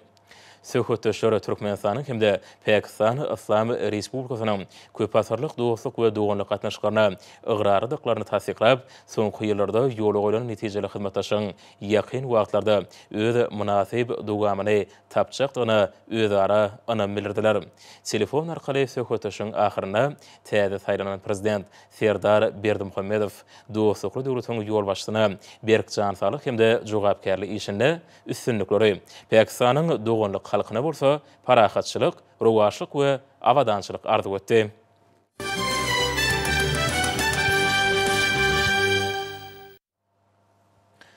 Şun, hormat prezident Fada Gurbanoglu Berdimuhammedow Azerbaycan Respublikasynyň prezidenti Ilham Aliýewiň arasynda telefon arkaly söhbetleşik boldy. Döwlet başlarmada kärdeşi bilen bolan telefon arkaly söhbetleşikdi. Şu ýylyň 12-nji martyna geçirilen prezident saýrowlarynyň jemleriniň eglan edilendigini, onu Türkmenistanyň täze saýlanan prezidentiniň Serdar Berdimuhammedow bolanyny beledi. Milli lidermada Türkmenistanyň Milli Geňeşiniň halk maslahatynyň baş wezifesini işini netijeli dowam etjekdigini aýtdy. Dostlukly döwletiň ýol başly garaşly Türkmenistanyň ösüşiniň täze tapgyryny alamatlanýan jemgyýetçilik syýasy çäreğiniň üstünlikli geçirilmegi bilen gutlap, hormatly prezident Fada Gurbanogly Berdimuhammedow täze syýasy işinde uly üstünliklere gadanmagy ardy götdi we täze prezidentiň häzirki taryhy eýamyň beýik başlanyşlaryny münasip dowam etdirjekdigine anam bildirdi.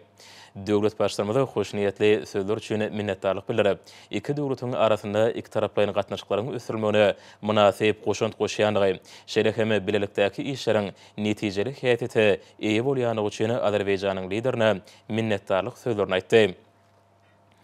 Bede uzak ýyllaň dowamynda iki ýurdyň arasyndaky gatnaşyklaryň ösürülmegi we putulandyrylmagy uruny bilelikde iş alyp bardyk diýip hormatly prezident Fada Gurbanogly Berdimuhammedow bellädi. Hemde Türkmenistan ýene Azerbaýjanyň arasynda ýoly goýulan netijeli gatnaşyklaryň mundan belekde öýdeglerle ösüriljekdigini we iki doganlyk halkyň bähbidine berkidiljekdigine anam bildirdi.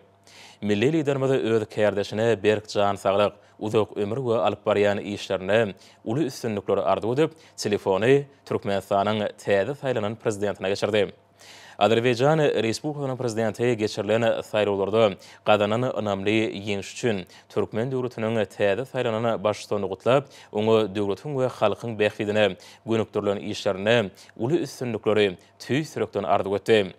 Serdar Berdimuhammedow ýokary döwlet wezifesine saýlanmagy münasibetli mähirli gutlalar we hoş niyetli arzular üçin hoşallyk bildirip, hormatly prezident tarapyndan başlanan işleriň şol sany Türkmen Azerbaýjan gatnaşyklaryny uzak möhletligini esasy ösürmäge, Türkmenistanyň iki ýurdyň doganlyk halkynyň bähbidine bilelikdäki tasamalaryň we maksatnamalaryň amala aşyrmagyna gönükdirilen syýasatyny dowam etmäge dogry taýýardygyny aýtdy. Şunun bilen baglykda taraplar soňky ýyllarda ýoly goýulan gatnaşyklaryň we bilelikdäki iş boýunça toplanan ägurt uly tejribäniň uzak möhletligini hemde özara bähbitlik esasy ýoly goýulan hyzmatdaşlygy ösürmäge gönükdiriljekdigine anam bildirdiler. Şunu ýoly goýulan hyzmatdaşlygyň möhüm urlarynyň netijeli gatnaşyklary mundan belekde ösürmekde puto binýat bolup durýanyny aýtdy. Telefon arkaly söhbetleşiň ahyryna Türkmenistanyň täze saýlanan prezidenti Serdar Berdimuhammedow hem Azerbaýjan Respublikasynyň prezidenti Berek Berkjan salyk bagyt hemde jogapkärli döwlet işlerine üstünlikleri iki ýurdyň doganlyk halkyna bolsa parahatçylyk, rowaşlyk we gülle ardy etdiler.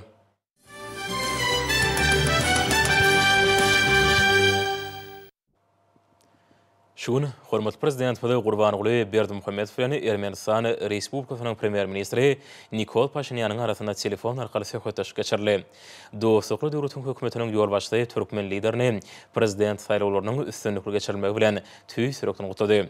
Bu möhüm syýasy jemgyýetçilik çäresi açyklyk we aýanlyk, giň bäsleşik esasyna geçirildi. Hemde Türkmen jemgyýetiniň ýokary demokratik derejesini aýdyň görkezdi. Hormatly prezident Fada Gurbanogly Berdimuhammedow Nikol Pashinýany gutlary üçin minnetdarlyk bildirip, merkezi saýraw toporunyň saýrawlaryň jemleri boýunça Serdar Berdimuhammedow Türkmenistanyň täze saýlanan prezidenti diýip eglan edenligini habar berdi we mundan berek özüniň Türkmenistanyň Milli Geňeşiniň halk maslahatynyň baş wezifesini işini dowam etjekdigini aýtdy. Premier ministri Nikol Pashinyan milli liderimiň Türkmen Ermeni gatnaşyklarynyň ösürilmegine uly goşandyny berlep, Gurbanogly Berdimuhammedowyň meşhur döwlet işgär hökmüne jogapkärlik wezifede köp ýyllaryň dowamynda toplan baý tejribetiniň, bilimleriniň syýasy parasatlygynyň hemde öňden görjeliginiň geljekde hem ýurdumyzda şerek hem halkara giňişligine uly islige eýe boljakdygyny nykdy. telefon sökötde şunun dowamında odaly gadanlanan alaşyklary durmuşa geçirmek hemde bar bolany mümkinçiliklerini dürli puduklarda hyzmatdaşlygy geljekde hem ösdürmek üçin doly herekete getirmek bilen baglanyşykly iki taraplaryň gatnaşyklaryny ileri tuturýan meselleri ara alınıp maslahatlaşyldy. Hurmatly prezident Baday Gurbanoğlu Berdimuhammedow hem Premier Ministri Nikol Pashinyan Türkmenistan bilen Ermenistan Respublikasynyň arasynda özara hoşniýetli erkitlige dayanýan netijeli gatnaşyklaryň geljekde hem iki taraplaryň şeýle hem köp taraplaryň görnüşde iki dostlukly döwletiň we halklaryň bähidine üstünlikli ösdüriljekdigini hemde berkitiljekdigini anam bildirdiler. Soňra milli liderimiz telefony Türkmenistanyň täze saýlanan prezidenti Serdar Berdimuhammedow geçirdi. Ermenistan Respublikasynyň Premier Ministri Serdar Berdimuhammedow ýokary döwlet wezipetine saýlanmagy bilen tüýsürekden gutlap, oňa berkçan salyk hemde ýurdun we halkyň bähidine asyrly işlerine uly üstünlikleri arzu etdi. Yurdumyzyň täze saýlanan prezidenti gutlawlar we hoşniýetli arzuwlar üçin hoşallyk bildirip, Türkmenistanyň öňkü prezidentiniň başyny başlany syýasy urny dowam etmäge, iki taraplaryň hyzmatdaşlygyny ähli ulgamaryny, özara bähwidi gatnaşyklary mundan berýägeme giňeltmäge taýýardygyny beýan etdi. Ermenistanyň Premier Ministri döwletara Ermeni Türkmen hyzmatdaşlygynyň ýokary derejesine hemde oňyň häsiýetini belläp, häzirki döwürde dostlukly ýurtlaryň köp taraplaryň gatnaşyklarynyň uzak möhletligini özara bähwitlere laýyk gelýän täze many mazmun bilen baýlaşdyrylýanyny aýtdy. Şununla bağlykda hyzmatdaşlygyň möhüm urlary belenildi. Bu gatnaşyklaryň geljekde hem putulanylmagy iki ýurduň hem uly mümkinçiliklerine laýyk gelýän döwletara hyzmatdaşlygyny ukundy ösdürmäge hemde ony täze derejä çykarmaga ýardym edýär.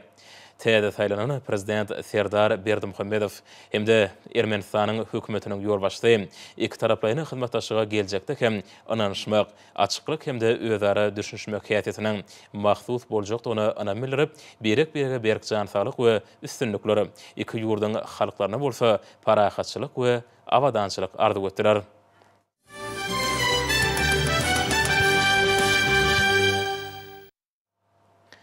Şun Hormat prezident Baday Gurbanoğlu Berdimuhammedow Qazaqstan Respublikasynyň prezidenti Kasym-Jomart Tokayewiň arasynda telefon arkaly söhbetleşik boldy.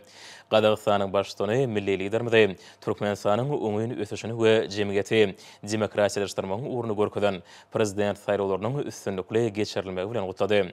Qazaqstan Respublikasynyň başçysyny Türkmenistanyň hormat prezidenti Gurbanoğlu Berdimuhammedowyň ýolbaşçylygynda soňky ýyllarda tanalma derejede özgörendigini hem halkara awraýanyň belende galanlygyny atdy. Belenir şeýle Qazaqstan Türkmen tarapynyň dürejlikli başlanýyşlaryny hemişe gollaýar we doganlyk halkyň üstünliklerini şahatdyr. Döwlet başçylarymyza gutlawlar we berilen ýokary bahy üçin Qazaq kärdeşine tüýsürekden minnetdarlyk bildirip, Qazaq tarapynyň Türkmenistanyň raýatlarynyň Qazaqstanyň çägine ses bermegini guramaga gollaw berilendigi we saýlawlara synç hökmüne işen gatnaşan üçin sag bolsun aýtdy. Milli liderimiz ýurdumyzyň merkezi saýlaw toparynyň şuny saýlawlaryň jemlerini yglan edenligini, Türkmenistanyň täze saýlanan prezident hökmüne Serdar Berdimuhammedowyň ikrar edilendigini belläp, şu pursatdan başlap özüniň syýasy işini Türkmenistanyň milli geňeşiniň halk maslahatynyň başlygy wezipetinde netijeli dowam etjekdigini bellädi. Döwlet başçylarymyza döwletara hyzmatdaşlygy ösdürmek boýunça soňky ýyllaryň dowamynda köp sanly netijeli duşuklaryň geçirilendigini, hemem bilelikdäki işleň amala aşyrylanyny kanagatlanma bilen belläp, Türkmen Qazaq gatnaşyklarynyň mundan belägen berkitiljekdigini we oňa iki doganlyk halklaryň bähwitlerine täze mazmun bilen üstüniň ýetiriljekdigini anam bildirdi. Soňra milli liderimiz telefony Türkmenistanyň täze saýlanan prezidenti Serdar Berdimuhammedow geçirdi. Prezident Kasym-Jomart Tokayew öz ýurdunyň köpürli gatnaşyklaryň mundan belägem ösdürilmegini ygradlygyny tasdiklap, Türkmenistanyň täze saýlanan prezidenti Serdar Berdimuhammedow prezident saýlawlaryny gadanyň ýeňişi bilen gutlady we oňa ýokary döwlet wezipetindäki jogapkärlik işinde üstünlikleri arzu etdi. Türkmenistan'ın täze saýlanan prezidenti Serdar Berdimuhammedow ödegedegine gutlalar we hoşniyetli arzuwlar üçin tüý sürekden hoşarlyk bildirip, doganlyk Qazaqstan bilen köp taraply gatnaşyklaryň ösdürilmegine möhüm ähmiýeti bolan häzirki daşary syýasy strategiýany dowam etdirjekdigini nykdy. Telefon arkaly söhbetleşiň ahyryna taraplar iki halky gadymy döwürden bäri baglanşdyrýan hyzmatdaşlyk we doganlyk gatnaşyklarynyň Türkmenistanyň hemde Qazaqstan Respublikasynyň awadançylygynyň bählidine ösdüriljekdigini foto anamellerdiler. Hemde Türkmen we Qazaq halklaryna parahatçylyk, awadançylyk we rowaşlyk arzuw etdiler.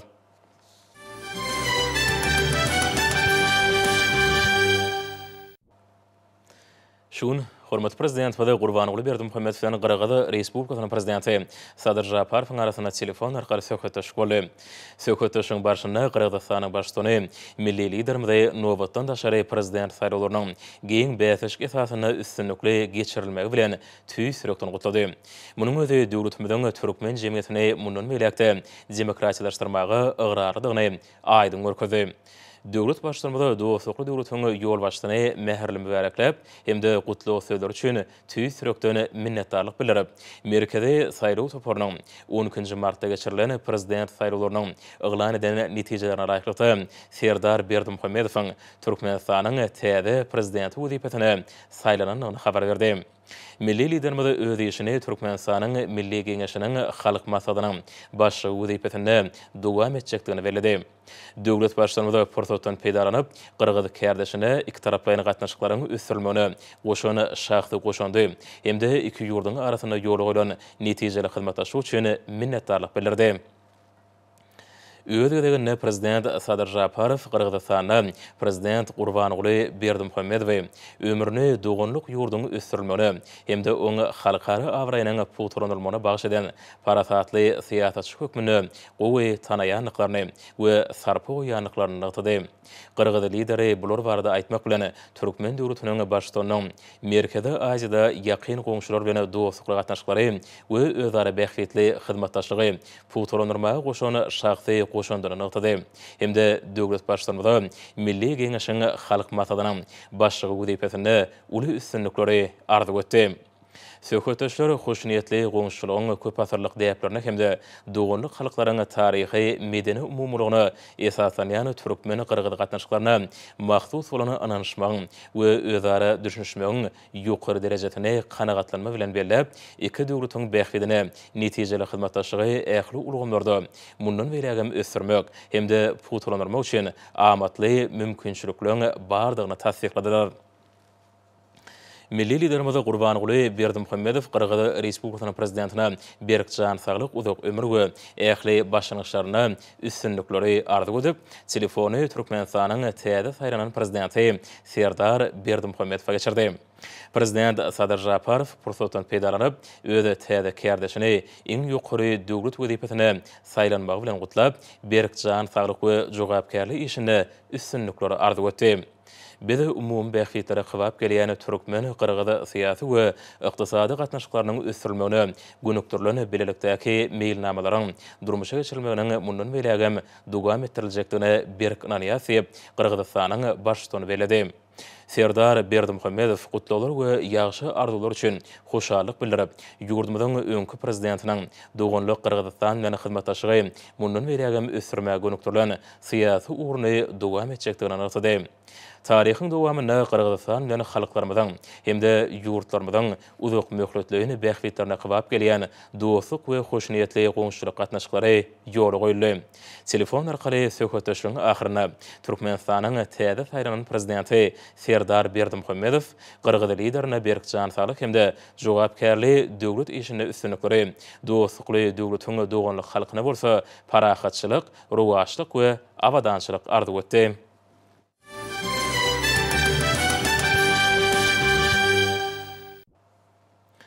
Şun hormat prezident Fadıl Qurbanoglu Berdimuhammed bilen Täjikistan Respublikasynyň prezidenti Emomali Rahmonyň arasynda telefon arkaly söhbetleşik geçirildi.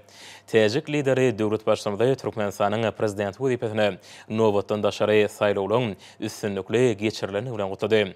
Şu siýasatçylary Türkmenistanyň agdybirligini, jewsligini hemde raýatlyk borçlaryny ıgrarlydygyny görkezdi. Pursatdan peýdalanyp Täjikistanyň başçylygy Emomali Rahman döwlet başçylygynda Qurbanogly Berdimuhammedowyň ýol başçylygyna Türkmenistanyň soňky ýyllarda tanalmal derejede özgörenligini hemde halkara awraýanyň has belende galanlygyny beledi. Aşgabat iri halkara duşuklarynyň geçirilýän merkezine öwrüli.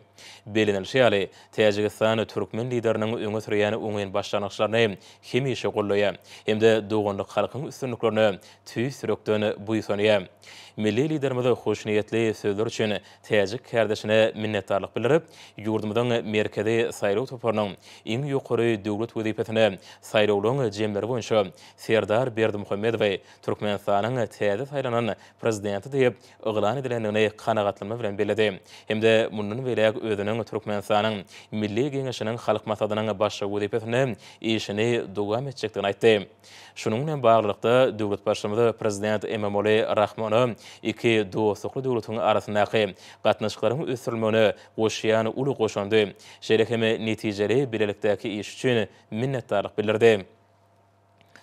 Täjik lideri hoşniyetli sözler üçin hoşallyk bildirip, Täjikistanyň Türkmenistan bilen dostlukly gatnaşyklary üýtgüside ıgrarlydygyny anlatdy.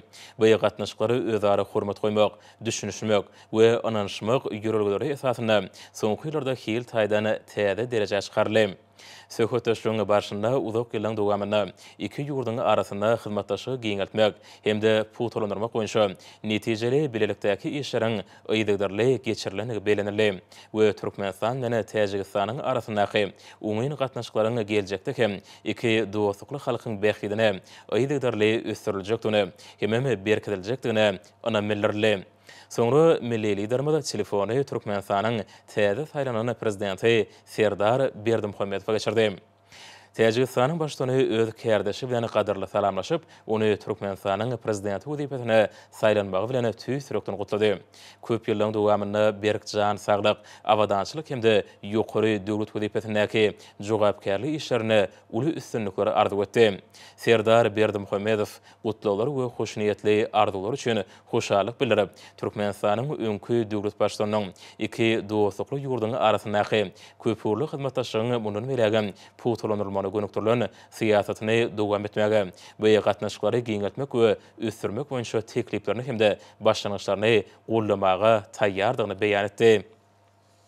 Söhbetleşigiň ahyryny iki halky gadymdan bäri baglanyşdyrýan dost soňlyk we hyzmatdaşlyk gatnaşyklarynyň Türkmenistanyň we Täjikistan Respublikasynyň bäxtine üstünlikli ösdüriljekdigini berk ana bildirdi. Türkmenistanyň täze saýlanan prezidenti Serdar Berdimuhammedow we Täjikistan Respublikasynyň prezidenti Emomali Rahman hoşlaşanlaryny birek-birege berkjan saglyk we üstünlikleri türkmen we täjik halklaryna parahatçylyk, awadançylyk we rowaşlyk arzu etdiler.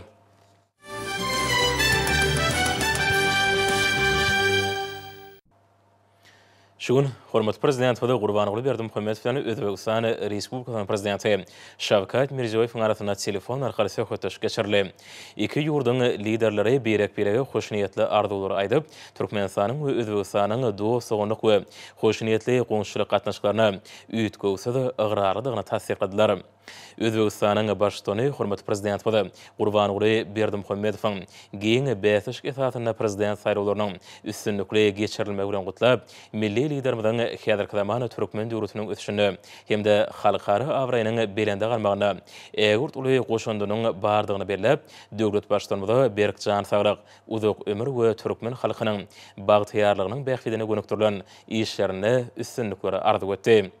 Hormatly prezident Fadıl gutlawlar we mehrli arzuwlar üçin minnetdarlyk bildirip, özüniň milli geňeşiň halk maslahatynyň başçy wezipesine işleň siýasaty dowam etjekdigini beledi.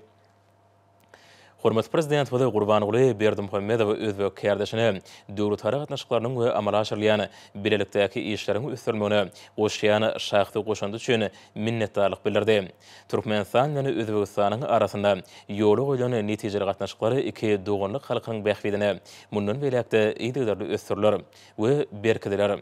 Telefon arkaly söhbetleşiň dowamynda hoşniyetli goňşulyk, birek-birege hormat goýmak esasyna dayanýan we häzirki zamanyň şolsany sebitde we dünýäde emele gelen ýagdaýlary nazara almak arkaly ýoly goýulan we strategik häsiýeti ebron türkmen özbek gatnaşyklarynyň möhüm urlary boýunça pikir alşmalar boldy.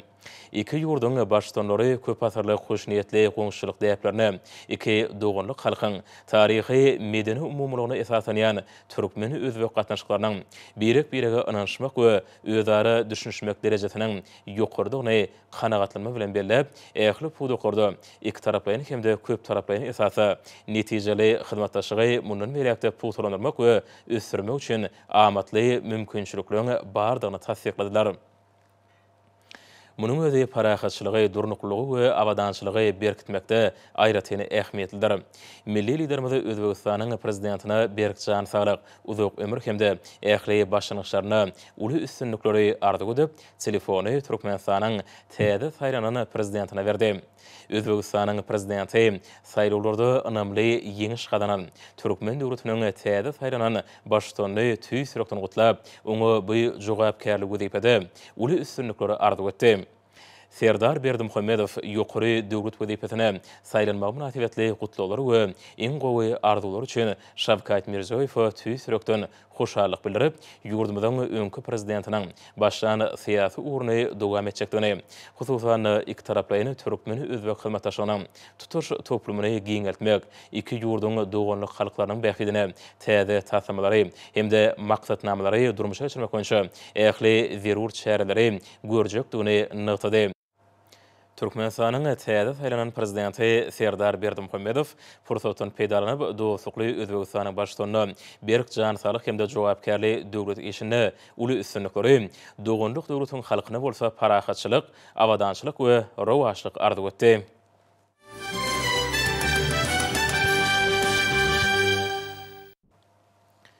Häzir bolsa gutlawlar bilen tanışdys. Ilkinji tanışdyrjak gutlawmyda şeýle diýilýär. Onuň Aly Hidraty Türkmenistanyň saýlanan prezidenti Jenap Serdar Berdimuhammedow.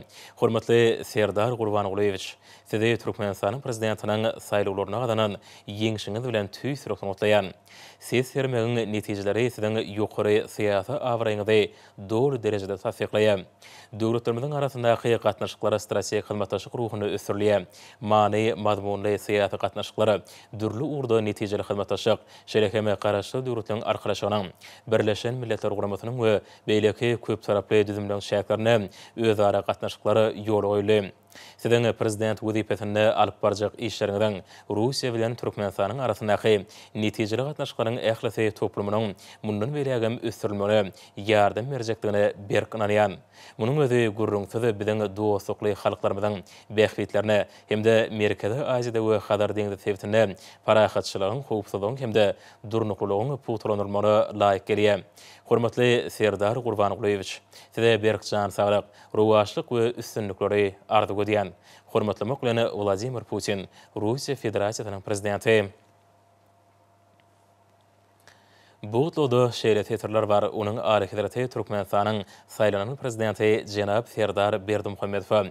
Hormatly Jenap saýlanan prezident, siziň Türkmenistanyň prezidentligine saýlanan bardaky habary şatlyk bilen kabul edip, Hytaý Halky Respublikasynyň hökümetiniň we halkynyň adyndan şeýle hem hut öz adymdan size meherli gutlawlarmy we iň gowy arzularmy beýan edýän. Türkmenistan garaşlygynyň 30 ýylynyň dowamynda döwleti gurmakda we milleti galkındyrmakda ukkunly ösýär. Hytaý tarapy dostlukly ýakyn goňşy hemde strategik hyzmatdaşlyk hökümini muňa ören şatdyr. Siziň başdanlygyňyzda Türkmenistanyň berkarar döwletiň täze ýamanyň galkynşy döwrüne täze beren sepketleri ýetjekdigine berkinanýan. Meni Xitay Türkmen gatnaşyklarynyň ösürülmegine uly ähmiýet berýän hemde diplomatik gatnaşyklaryň ýoly goýulmagynyň 30 ýyllygyny başlap, siziň bilen bilelikdäki tagalary etmäge, ýoly goýulan däpleri dowam etdirmäge we geljek üçin täze uğurlary açmaga, Xitay Türkmen strategik hyzmatdaşlygynyň täze sahypasyny bilelikde ýazmaga taýýardyryn.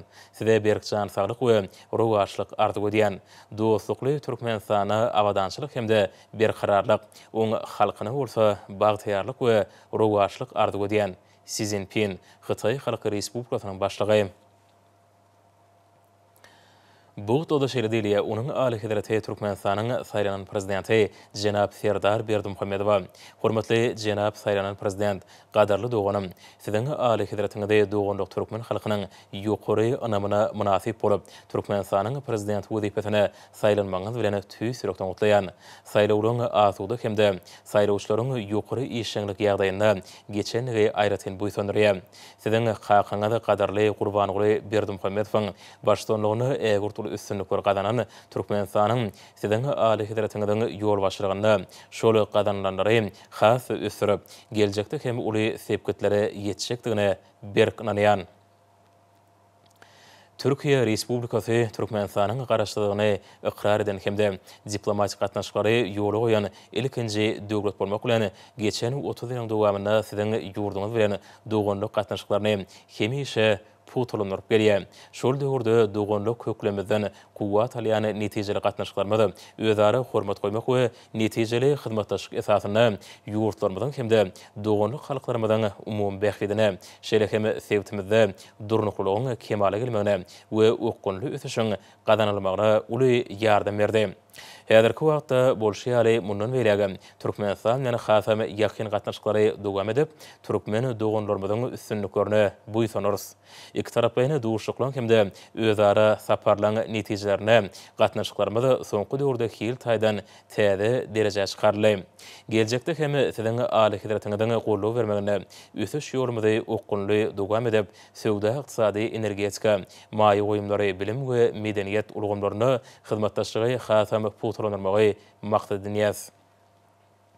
Yakın wagtda siziň Aly Hazretiňizde Türkiýede gadarly myhman hökmüni kabul etmäge şartlaryn hemde şeýle mümkinçilikden peýdalanyp, geljekki bilelikdäki ädimlerimizi ara alyp maslahatlaşmaga taýýardyryn. Fursatdan peýdalanyp siziň Aly Hazretiňizde berkjan saglyk, bagtyarlyk we üstünlikleri türkmen doganlarymyza bolsa awadançylyk hemde gülle ösüş ardy edýän Recep Tayyip Erdoğan Türkiýe Respublikasynyň prezidenti.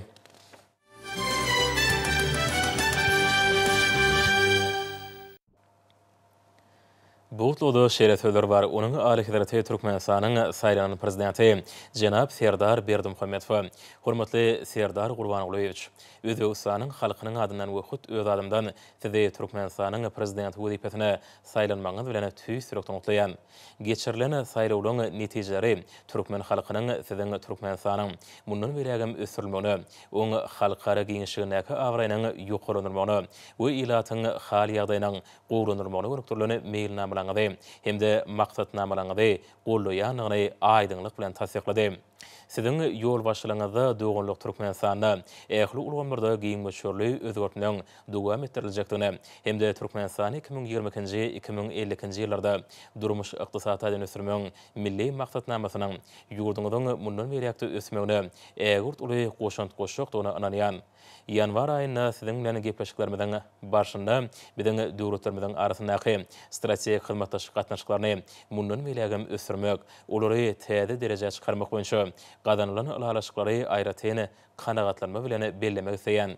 Biziň ýurtlarymyzyň arasyndaky uzak möhletli we özara bähwetli gatnaşyklaryň dostlukly halklarymyzyň umumy ösüşiniň bähwedine has belent derejä çykaryljakdygy şüphesizdir. Fursatdan peýdalanyp size jogapkärli döwlet işiňizde täze üstünlikleri we maşgala awadançylygyny Türkmenistanyň doganlyk halkyna bolsa parahatçylyk hemde durnukly ösüş ardy edýän. Hormatlamak bilen Şawkat Mirziýoýew, Özbegistan Respublikasynyň prezidenti. Buğutluda şeyle setirler var. Onun Ali Hidrati, Türkmenistan'ın saylanan prezidenti Cenab Serdar Berdimuhamedov, hurmatly Serdar Qurbanqulyevich. Size dostlukly Türkmenistan'ın prezidenti wezifesine saylanmagyň münasibetli tüy sürekden gutlayan. Siz vermeğin neticeleri sizin yukarı siyasi avraňyzy, şeýle sizin ýurduňyzy durmuş ykdysadydan hemme tarapyn ösürmek we oňa halkara avraýny puturlandyrmak boýunça alınıp barlayan siýasatyň jemgyýet tarapyndan gollanýanyny tasdiqlady. Bede dostluk we strategik hyzmatdaşlyk ýürürlerini esaslanýan täjek türkmen gatnaşyklaryna uly ähmiýet berýäs. Mümkinçilikden peýdalanyp döwletara gatnaşyklaryny halklarymyzyň bähfidine özara düşünüşmek birege hormat goýmak we ananyşmak ruhuny mundan beýlegem ösürmek boýunça siziň bilen bilelikde netijeli işleri alyp barmaga taýýardygmyzy nygtamak saýan. Serdar Qurbanqulyevich, size berkjan saglyk, ruwaşlyk we jogapkärli döwlet işiňizde üstünlikleri Türkmenistanyň doganlyk halkyna bolsa, parahatçylyk, ösüş hemde abadançylyk ardy edýän. Hormatlamak bilen Emomali Rahman, Täjikistan Respublikasynyň prezidenti. Buğutluda şeýle onun Ali Hidrati Türkmenistanyň saylanan prezidenti Cenab Serdar Berdimuhamedov. Hormatly Serdar Qurbanqulyevich, prezident saýlawlaryna gadanyny ýeňşiňiz münasibetli size tüy sürekden gutlawalarmy hemde iň gowy arzuwlarymy beýan edýän.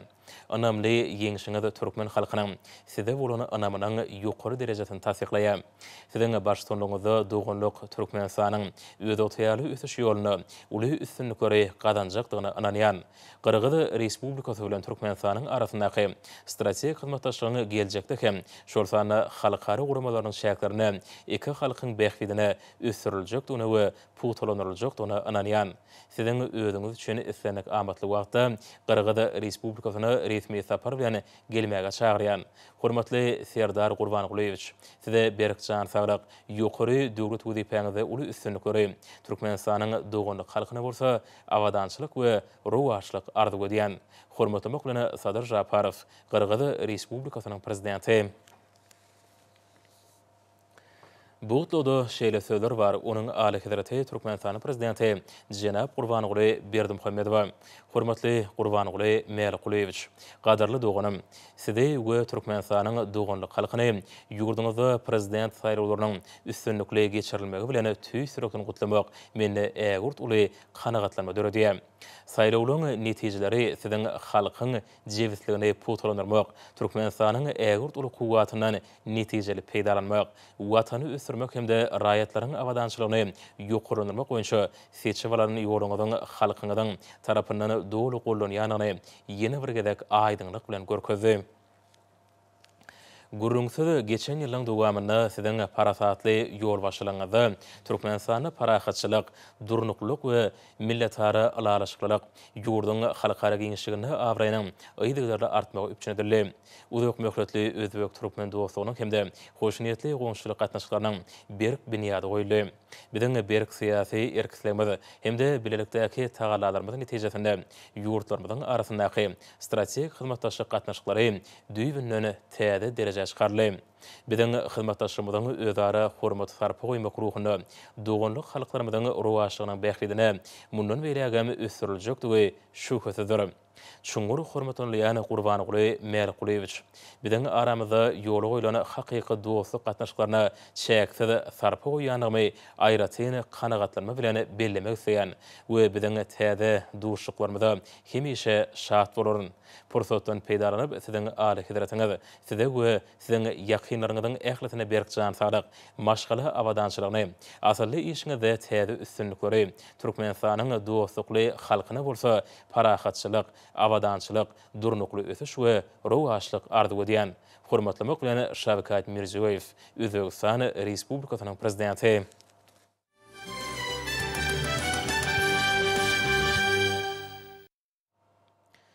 Hormatly alanlar, Nursoy ýurdumyň raýatyna we paýtagtyna Aşgabatda 15 martda saat 20-den 16 martda saat 20-de boljak howa barada.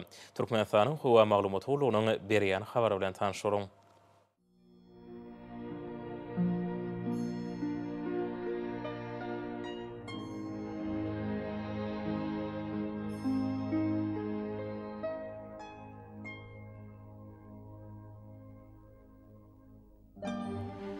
Balkan ulayetine ütköpüren burtu xuar biyaşyar demirat gün oradan 7 sekundda 9-4 metre etiyen şemal utarım. Hava ijetine 3-8 gradus günnidine 7-10 gradus. Kenariya etraplarına 4-9 gradus maylı olur. Ahir ulayetine ütköpüren burtu xuar biyaşyar demirat gün matardan 7 sekundda 9-4 metre etiyen şemal utarım. Hava ijetine 3-8 gradus günnidine 7-10 gradus gün orta gün or etraplarına 16 gradus aşenin maylı olur. Mari ulayetine ütköpüren burtu xuar adkem yaşyar demirat gün oradan 7 sekundda 8-13 metre etiyen şemal utarım. Hava ijetine 4-9 gradus günnidine 15-20 gradus maylı olur.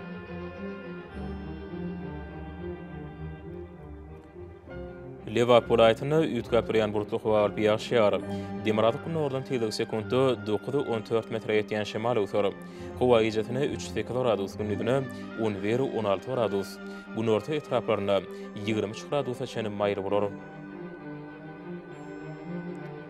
Daşuğul ayetine ütköpüren burtu xuar qarğa çıqlı yaşyar demirat gün oradan 7 sekundda 9-14 metre etiyen şemal utarım.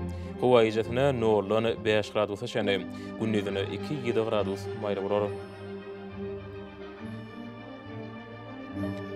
Paytaxtın Aşgabatda ütköpüren burtu xuar biyaşyar demirgazyk gün matardan 7 sekundda 9-11 metre etiyen şemal utarım. Hava ijetine 4-6 gradus günnidine 8-10 gradus maylı olur.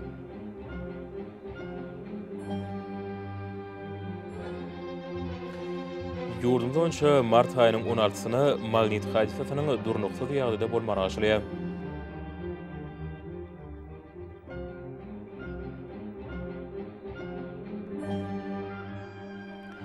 İdil vatandaşlar yaz fasylyny günüň dowamyna howanyň derejesiniň ütkäp durýanyny nazar alyp, fasylyň aýratynlyklaryna laýyklykda geýinmegi. Şeýle heme häzirki wagtda howada tozon bölejikleriniň qadadan 5 oturum artmagy we howanyň akymynyň ütgünmegi bilen baglanşykly howa şertleriniň adamyň bedenine ýetiripläjek oňoýsuz täsirleriniň öňüne almak maksady bilen agyz burun örtügini ulanmakly maslahat berýär.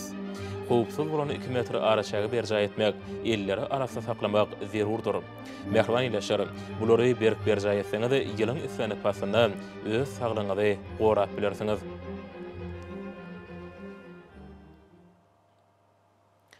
Mehriban adamlar, şunuň bilen watan habarlary paşyňyza jemleýäs.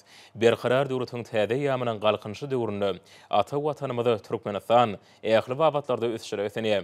Ähli ösüşleriň özenine bolsa halkyň bäxti bar. Çünki biziň ýurdumyzda döwlet adam şeýnur. Hoş sag bolun, edi dileşerim.